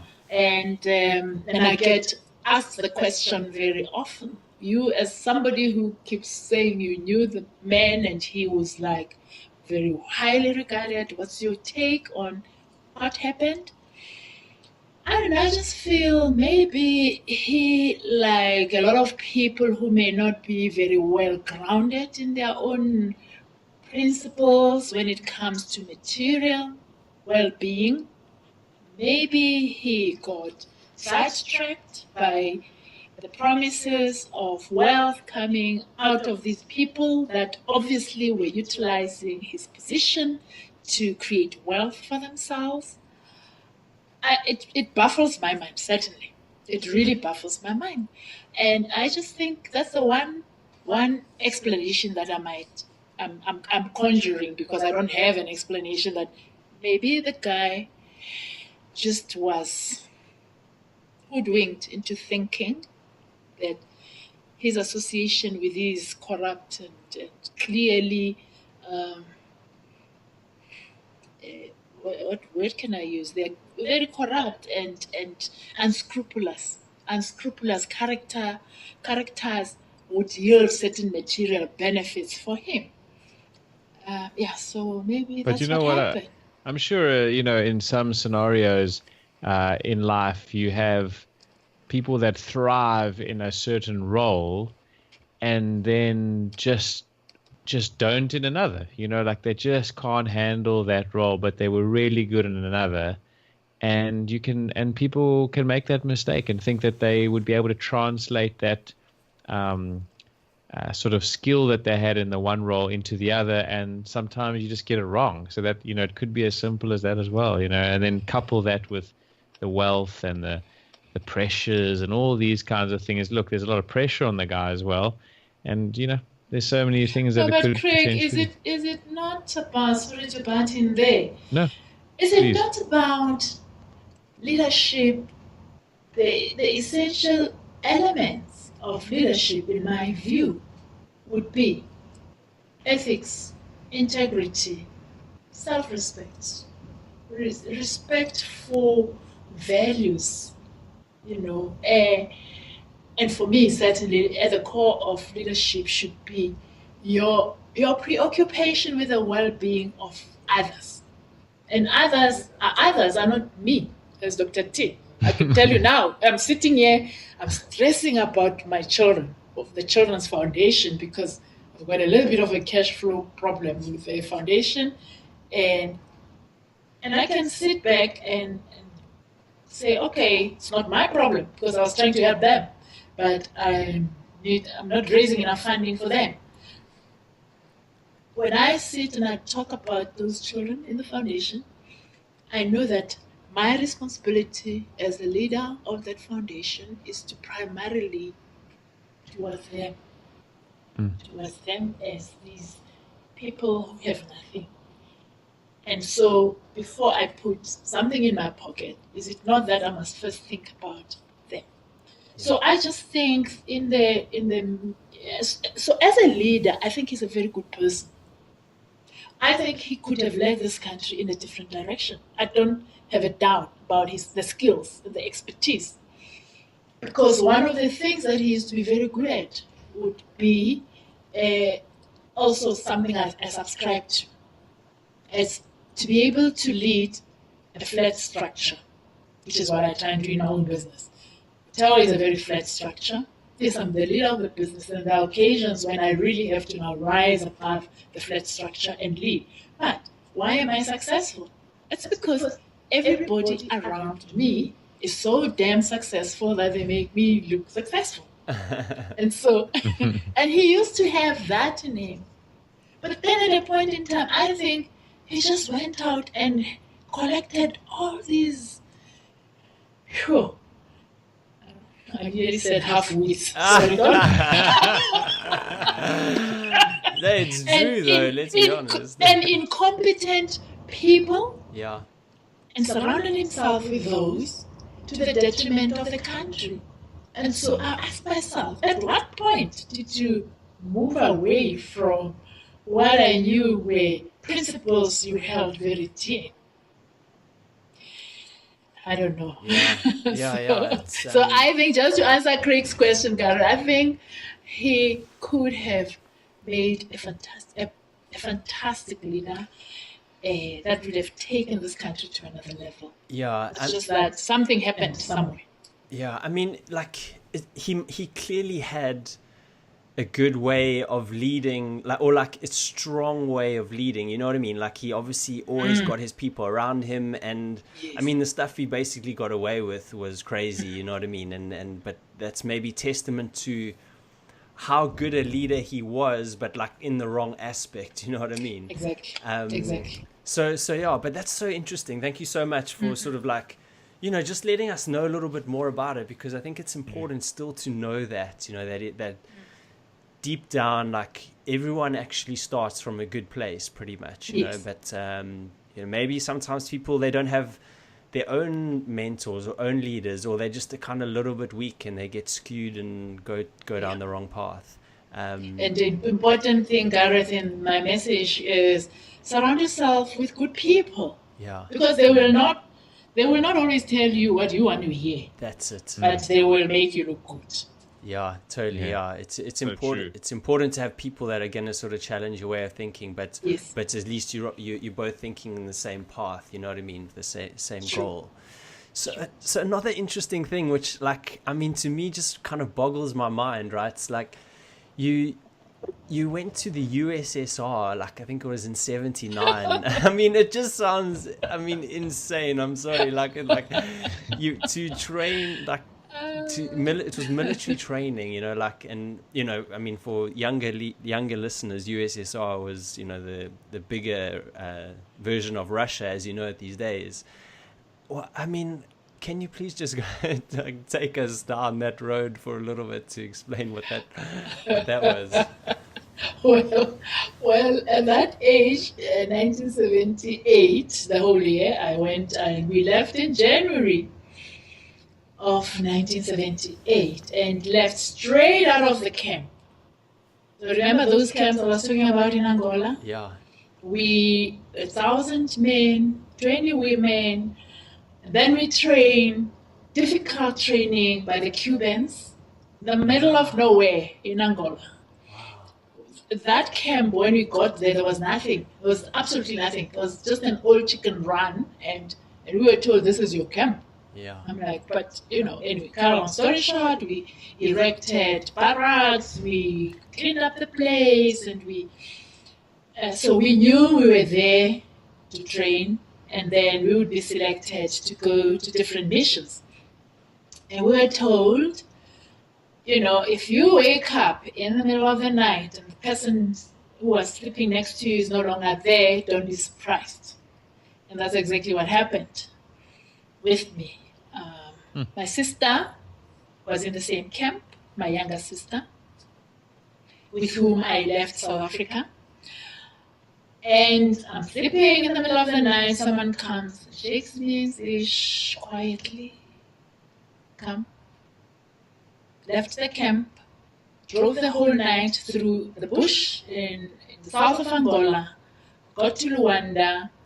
2 days later, I was in an aeroplane wearing my smart summer dress. Oh. As 20 of us get onto the plane. This is only the second time I get into an aeroplane. The first time was when I left Mozambique to go to Tanzania. And this plane is full of these people with funny language. I don't understand. You're not told, by the way, where you're going. So we get to the airport and nobody says nothing. We get to the airport and we get into this huge Aeroflot flight. And it has these contractors and seamen, because, you know, the Russians were now fishing off the coast of Angola. And then there were others who were helping the Angolans with the oil extraction. This is immediately post the independence of Angola. If you remember, there's still the UNITA factor. And we get into this aeroplane. And, I mean, the first thing that strikes me and shocks me is these people speak a language I don't understand. And and you know, Russians are big and strong and burly people, and we fly for must have been 10 hours. And we land in this place. It was so cold. Must have been freezing. It was freezing, middle of winter, in the USSR. And that was Moscow. So we land in Moscow, and only after we land in Moscow, we told you are a select group of young people who have come to the USSR. You shall be based in Moscow. It's in a special school. And from this school, you will not have the means to communicate with anybody. You're going to stay there for a year, and you're going to study the basic tenets of communism. What? The whole intention is that, when you go back to South Africa, there will be a cohort of young people who understand what communism is about and what socialism is about. Wow. So that's how I landed in Moscow. Wow. And that's how I spent the next year in an enclosure that up to today, I don't know if I can go back and be able to identify that place. But we were there for a year. I must say, to their credit, the Russians, that it was very, very comfortable. And we had there young people from South Africa, from the ANC, from the Palestine Liberation Organization, Sahrawi People's Liberation, from the Arab countries who were in struggle. So this was a special school for young people from organizations that were involved in the liberation struggles or communist movements throughout the country. And yes, it was quite an experience. What?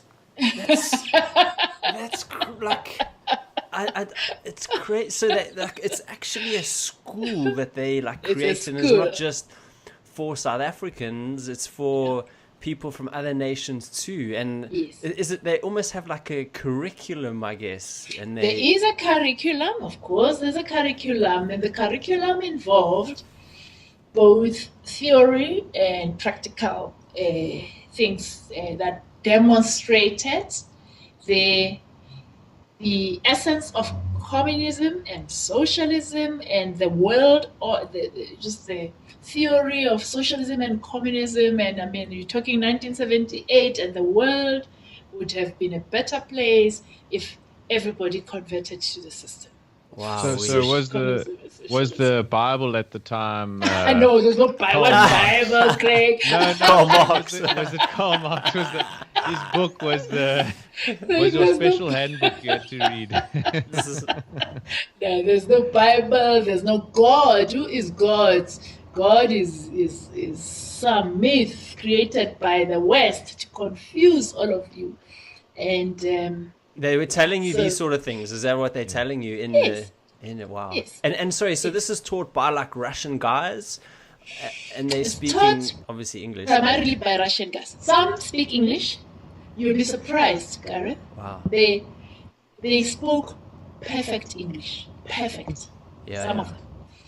Others, it was through translation. If they couldn't find an English speaker, it was through good translation. There was just simultaneous translation from the booth. Very well organized, because we would sit in a class. You had Palestinians who spoke Arabic. You had people who spoke French from the French Communist parties. You had people who spoke Portuguese. So there was simultaneous translation all the time. But Wow. no, it was a very well organized place.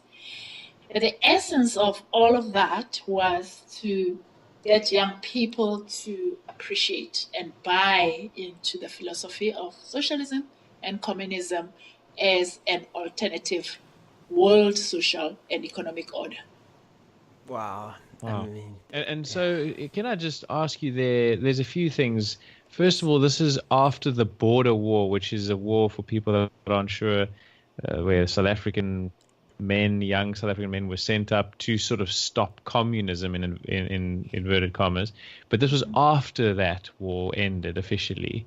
Yes. First of all, and did this have a root with Mkhonto weSizwe, or was that separate? Was that totally separated, or how did that sort of fit in with the military side of ANC at the time? It did fit in, Craig, with what the ANC, remember the African National Congress said, we are a liberation movement which embraces everybody. So within the ANC, you had the South African Communist Party, you had some socialists, you had people with orientation towards the middle, not left, not right. So the ANC always prided itself of being a broad church. So within the ANC, there was a very strong influence by the Communist Party, including the late Joe Slovo, who was actually, wow, I thought he was the greatest thing that ever happened to humanity outside of my own father, because we're staying there in this house in Angola. And I'm stepping back a few years before, this is 1977.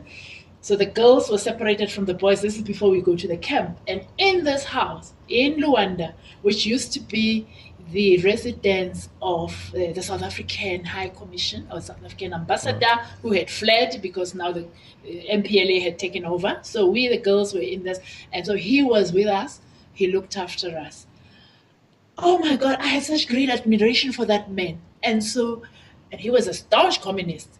So for me personally, he starts giving me little books to read. And because I'm the eldest and I'm the only one my sister as well had been to university, but I could interpret some of the things. So we sit, we have breakfast, we finish. After breakfast, my responsibility was to go through the newspaper cuttings, reflecting what's happening in South Africa and in the world. And then I would talk to the young women about communism and how it's this huge, it's a fantastic social order, and.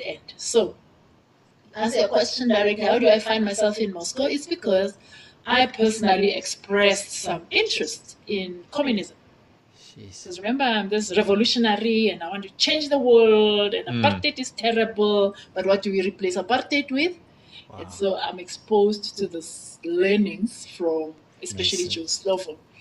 So Mkhonto Wesizwe, remember being the military wing of the African National Congress, had a sprinkling of all these leanings, including communists, socialists, strong capitalists, everybody. So the group that was finally selected tended to be young people who had expressed an interest in understanding communism and how it works. So the practical side of this training involved us going through to all the republics that made up the then Soviet Union. And so for a couple of months, we would go to visit, look at the social structures, economic structures, visit the factories, see how in the factories, remember that the factories in the Soviet Union, there was no Dr. T as the boss at Motheo, those flat structures, everybody earns the same, and sometimes the workers earn more than the managers, and all those things are things that we were now exposed to. Jeez. It's just so hard to comprehend all of this stuff going on, you know what I mean? Kind of blowing my mind, if I'm honest. And yeah, well, I mean, we're going to come back to sort of the next part now, but what point did say the ANC kind of pivots on the communists' direction? You know, was it while say Mandela was in prison? How did it? Because I mean, obviously that's not how we ended up as a democracy. Obviously that's not what happened because we ended up as a democracy. But where was the pivot? Do you know? How did that happen? That's a very fair question, Gareth. Remember that the ANC has always espoused liberal democratic principles, right? But said in the late 1940s, look, we are a national liberation movement that wants to establish a democracy based on liberal democratic principles. However, we have white South Africans who in the main are grouped in the South African Communist Party. We have colored South Africans who are grouped in an organization, the Colored People's Congress. We have South Africans of Indian origin who are grouped in a collective called the South African Indian Congress. How do we then, as the ANC, leverage on these formations to come in and support our struggle? So that is how the communists and all others now become part of the African National Congress, and the formation in one is now gearing towards the primary objective, which in their stated documents they kept saying the primary objective of the struggle is national liberation of the emancipation of the African people in particular. So even as the struggle is being conducted, there was a dichotomy of views around what type of state do we want to establish.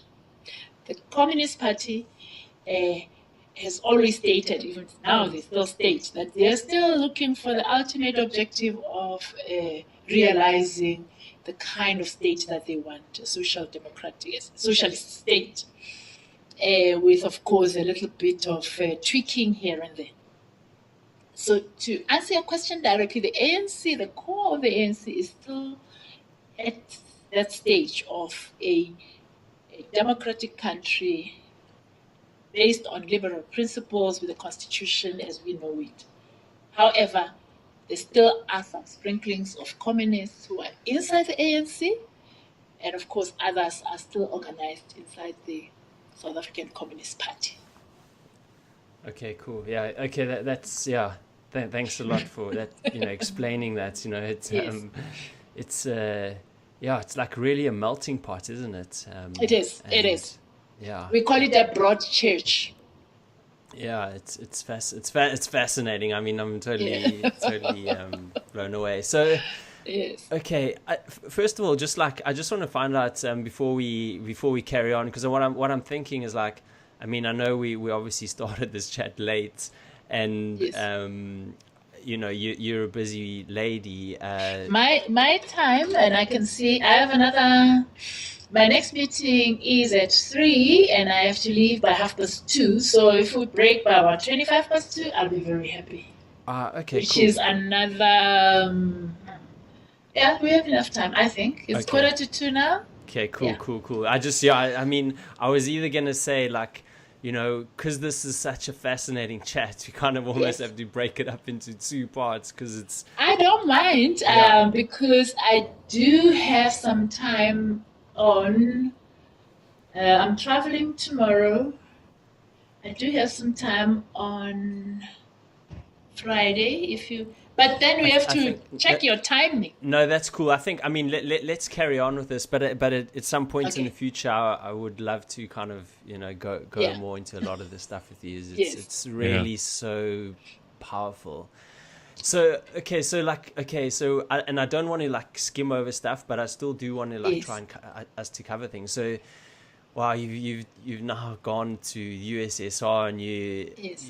you've done this communist training, which is crazy, and then and then you go to Zambia, right? To Zambia, and you spent a long yes. time in Zambia, didn't you? You were there for like, I don't know, 13, 14 years, something around that, or maybe. I go back to Zambia in 1979. Yeah.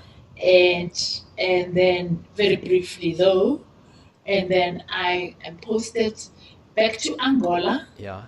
for some time, and then not a year but part of 79 I go back to Angola, and then there is a need for somebody in what was then called the women's section of the African National Congress. So the African National Congress has got the women's section and the youth section, which are constitutional bodies. So I am then asked to go back to Zambia to be part of a secretariat of the women's section. So we call it the women's secretariat. Yeah. So that is where I go late 79, beginning 1980, and I work with a group of women, including Auntie Sophie de Brain. Remember, there's 4 women who presented petitions to Straydom in 1956 when they went to protest against the past laws. Yeah. Wow. One of those women is part of my grouping. Ray Alexandra, a very fantastic trade unionist who was married to late Professor Jack Simons, is part of the secretariat. It's got a head, and the late Florence Moposho, and then I am appointed as the administrative secretary of that secretariat.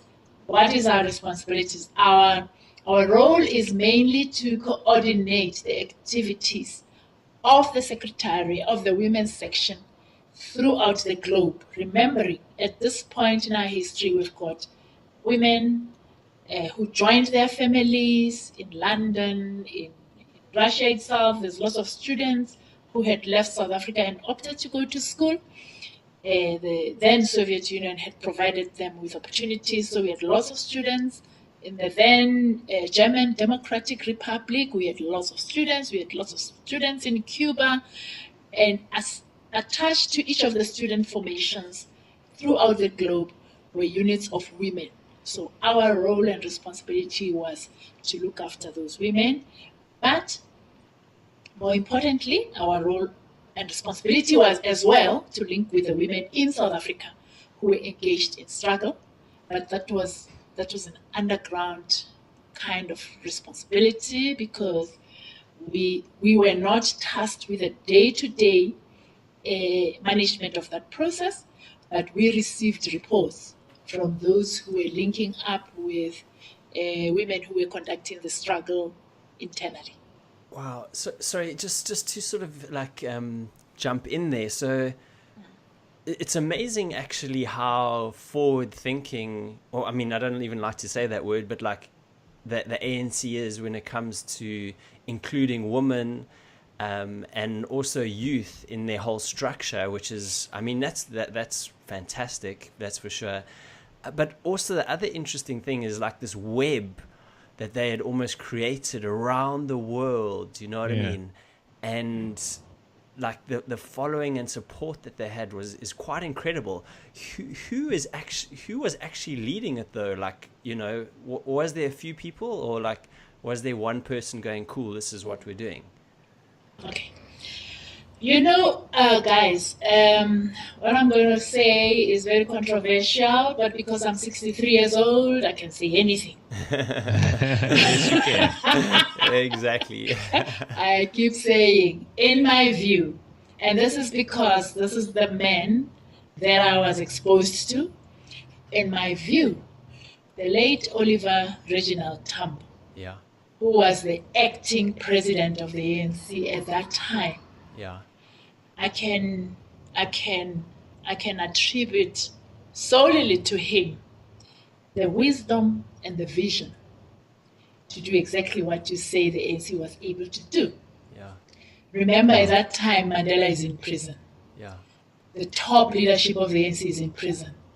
He leaves South Africa. He establishes the African National Congress in exile. And certainly his strategy for doing a couple of things, and there were 4 things. The first one was to mobilize the international community, and to mobilize the international community to support the just cause of the people, the oppressed people of South Africa. And initially when we came out, we were saying, yeah, but you know, you can't just be talking about mobilizing the international community to support us in a peaceful fashion, because we're dealing with an intransigent government and a regime that doesn't want to change. But I still remember when we left in 1976, he said, at the core of our strategy should be the world must understand our struggle. We mustn't, however, expect the world to understand our armed struggle. So the mobilization of the international community to support our struggle through peaceful means meant that throughout the globe, if you went, which I did often, to address, for example, at that age I would address students all over the world. Wow. And every time I stood up to speak to students, I would be sending that message. All we need is for you to press your government to support the just cause of the people of South Africa. Is that like sanctions peaceful and things means. Like that? Is that what you mean? Exactly. Through peaceful means. And the peaceful means would include sanctions, would include demonstrations at South African embassies, would include boycotting foodstuffs, boycotting sports relations with South Africa, isolating South Africa, and. Okay? So that was the first thing he preached. The second thing he preached was that in South Africa itself, we must mobilize everybody to understand what this government is doing to the country. We must preach a message that says it's not about black or white. It's about a regime that is creating divisions amongst the people of South Africa and isolating the white people of our country, putting them in a corner so they don't understand what's happening, and then at the same time continuing to repress the masses of the black people.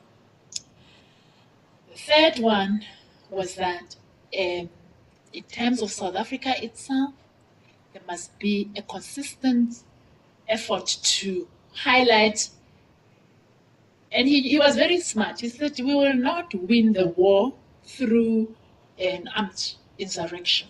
We preach it, but we preach it so that our people can have the confidence, because they've been so damaged psychologically that they will not have the confidence to know that they can defeat this regime. So if we do things that show them that they've got an armed wing of Mkhonto weSizwe that will be able to mobilize itself and protect the people, then let's do that. And then the last thing, which was very important as well, has also had to do with internal. I didn't put them in the order, Craig, but the last was the one we've already spoken about the sanctions.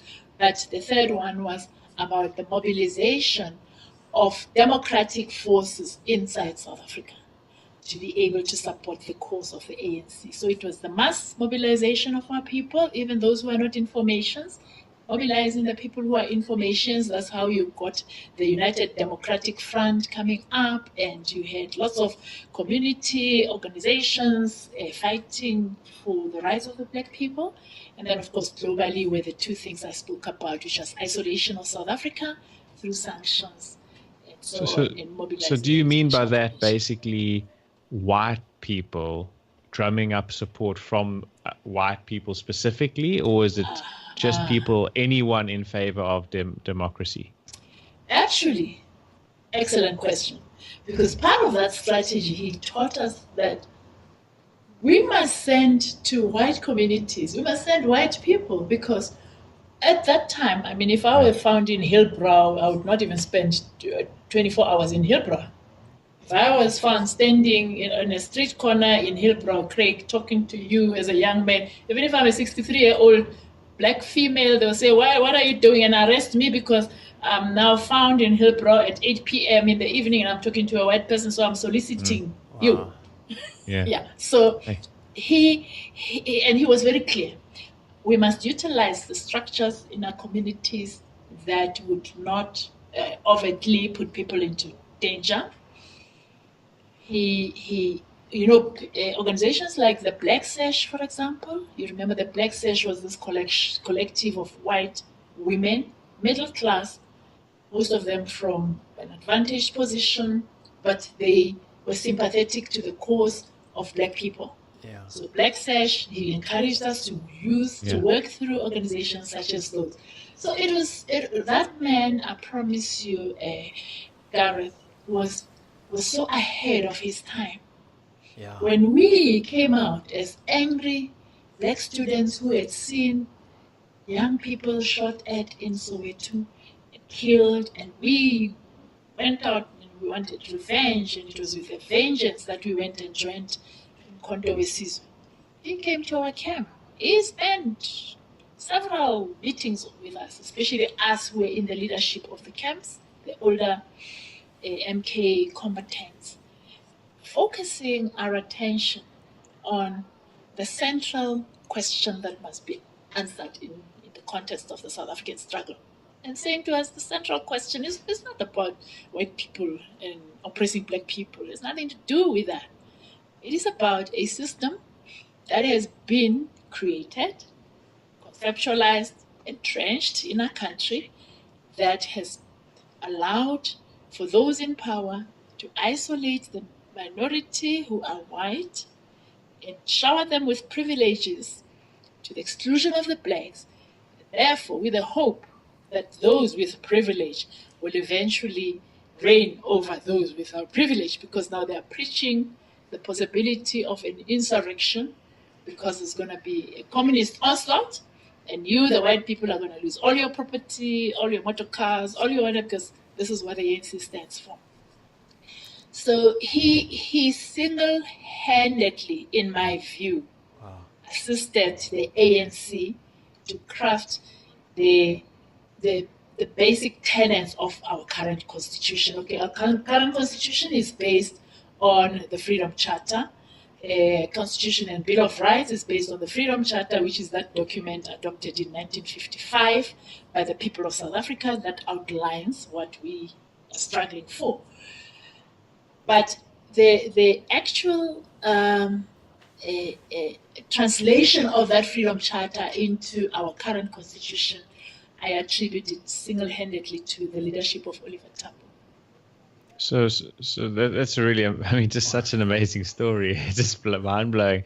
I think at the very least you can give him a name of an airport. Hey, I reckon that. I know. No, I know, Craig. You're quite right. I mean, I was one of those who, when we came back from exile, I kept saying we need a huge symbol of recognition. Yeah. He is a man who, in fact, he would be angry if he knew that you wanted to recognize him. He was very humble, but the things that he did, just in terms of occupying a position, a space in our history, wherein if we didn't have that kind of visionary, I don't know if we would have even gotten to the point where we had a negotiated settlement. Because when we heard, and there we were angry that now the ANC is talking to an oppressive regime, when the initial talks came about. He's the one who came and he called us, those of us who were senior, and he called us into a room and he said, look, we will not miss out on this opportunity. Wow. The government is now on the back foot. They want to talk to us. We equally are probably on the back foot because we are not so strong militarily to go and effect a military solution to the problems of our country. People inside the country are ready for change. Isolation of South Africa is beginning to be felt by the regime that has stopped being, if nobody wants to deal with South Africa. So herein lies an opportunity. Now, imagine if we had some dumb fellow to deal with at that crucial stage of our history, we would not be here talking about this. Yeah. Gee, it's so amazing how... Yeah. It's amazing, like, how many great leaders South Africa has actually produced, hey? Like, it's phenomenal. And it's kind of, when you look at the world, like, at this present time, and the world leaders... You kind of like wonder where they've actually gone because there doesn't seem to be almost any, you know what I mean? But like, I know, it's we definitely have been lucky, like, and to have a few in South Africa, that's for sure. True. Yeah. True. And so wow, like. So I mean, I don't want to like skip over this part at all, but it's obviously important to your story, like. You studied to be a doctor, right? In Zambia, just I guess as you do, like with all this other stuff going on. I mean, that. What was that whole period like for you? Were you still like really actively, involved as much in the sort of struggle in that whole time when you were in Zambia, as well as studying to be a doctor? Well. Yes, all your questions are just so interesting and spot on because to each of your questions, you guys, is a whole story. No, sorry. We really need to get like a big couch and like a few cups of coffee and some chocolates. And, Now, the story is the following. So, and now I realize that I think I'm getting older and I realize, oh my God, this whole thing about when we had songs to that effect. We had songs about we will drive into Pretoria with our tanks and we will shoot all the Boers and there will be a new South Africa and all the time. I must say one thing that we had was all black and white people of South Africa will live together peacefully. When I talk about these whole racist things, I say, but even in the midst of the struggle, those of us who were in the struggle were talking about a South Africa which belongs to all who live in it. But park that. So I I then realized, but this whole tanks and bullets and fighting is a myth, because between Tanzania and Zambia and South Africa, we've got countries which are beginning to say to us, we have Yeah. between these countries where our people are and South Africa, are countries that are beginning to be war weary because their people are being killed, and Mozambique, for example, came to the ANC and said, we have suffered, our people are suffering, and is there no other way that you can talk to the regime? So at a personal level, I begin to question the wisdom of just sitting and doing nothing. And I go to the ANC and I say, guys, I now think I want to go back to school to complete my education. Remember, I'm still at the women's section at the time. Yeah. And then they say, no, you can't leave. You're doing an important job. We can't allow you. And who did I go to? Oliver Tambo. I timed his presence in Zambia. I went to him. We all called him Chief.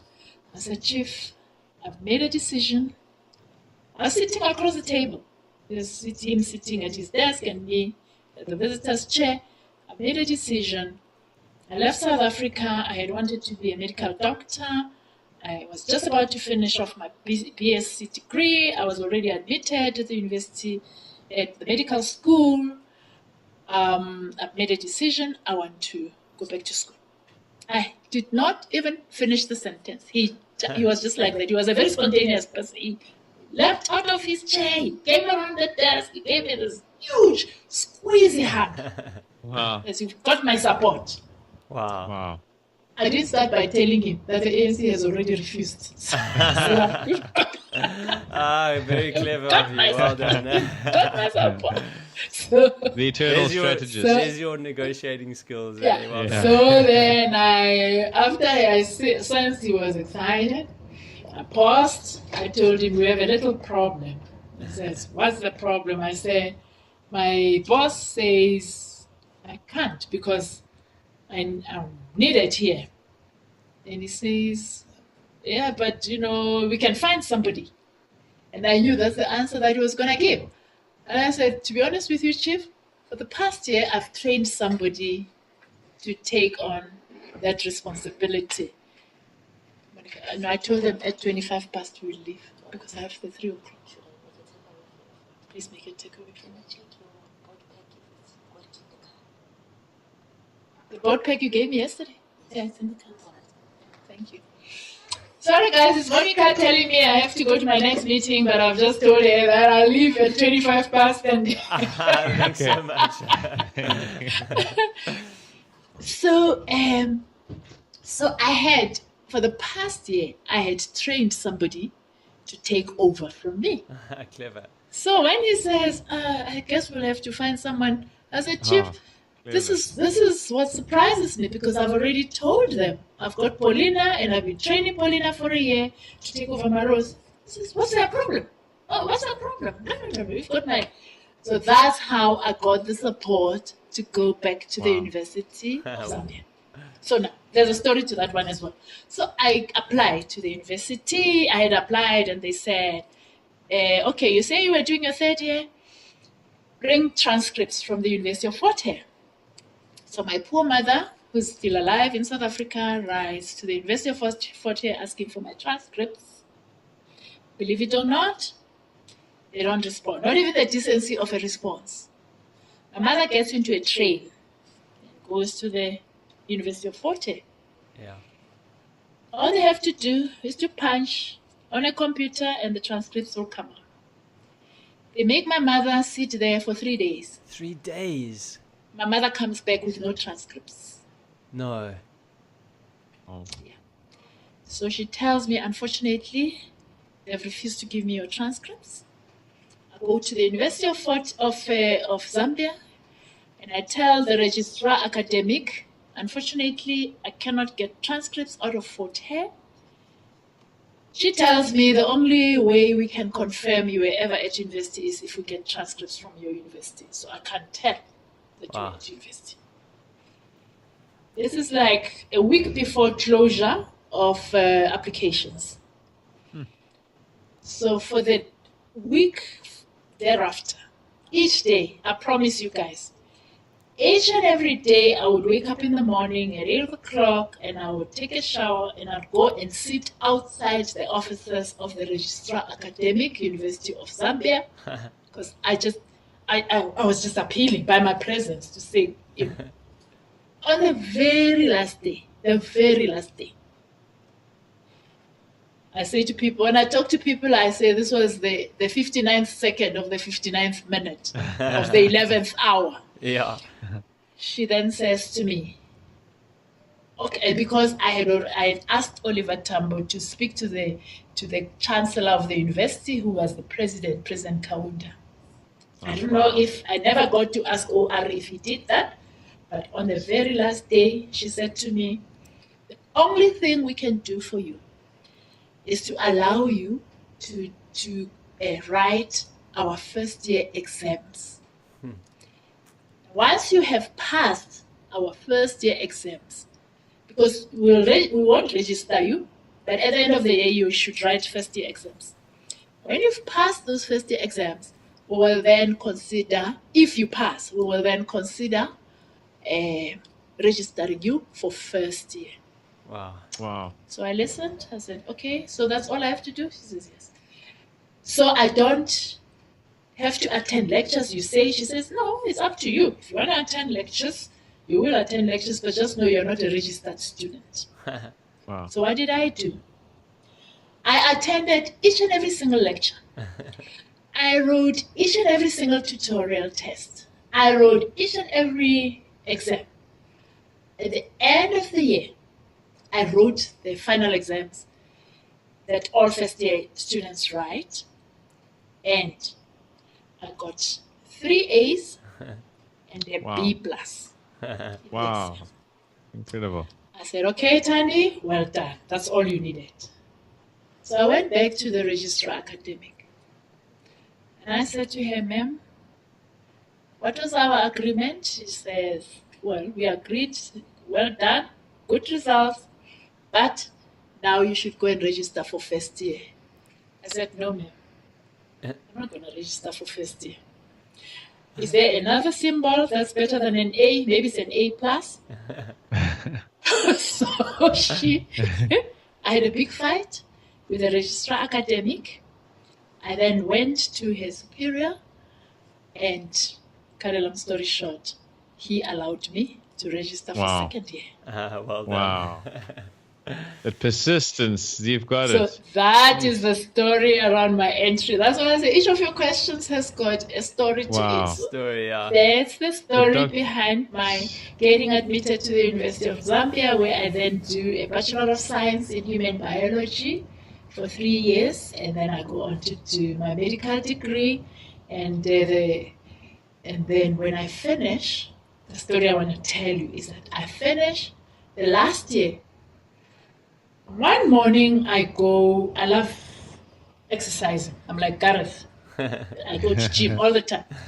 So I had bought myself a little CD player, and I had that old Jane Fonda music. And then I had a little class. I charged them 5 kwacha, which is like R2.50 to come to my class. And because I've bought the equipment and I've got the cassette, so they pay. Anyway, some didn't pay, but anyway, that was my little business.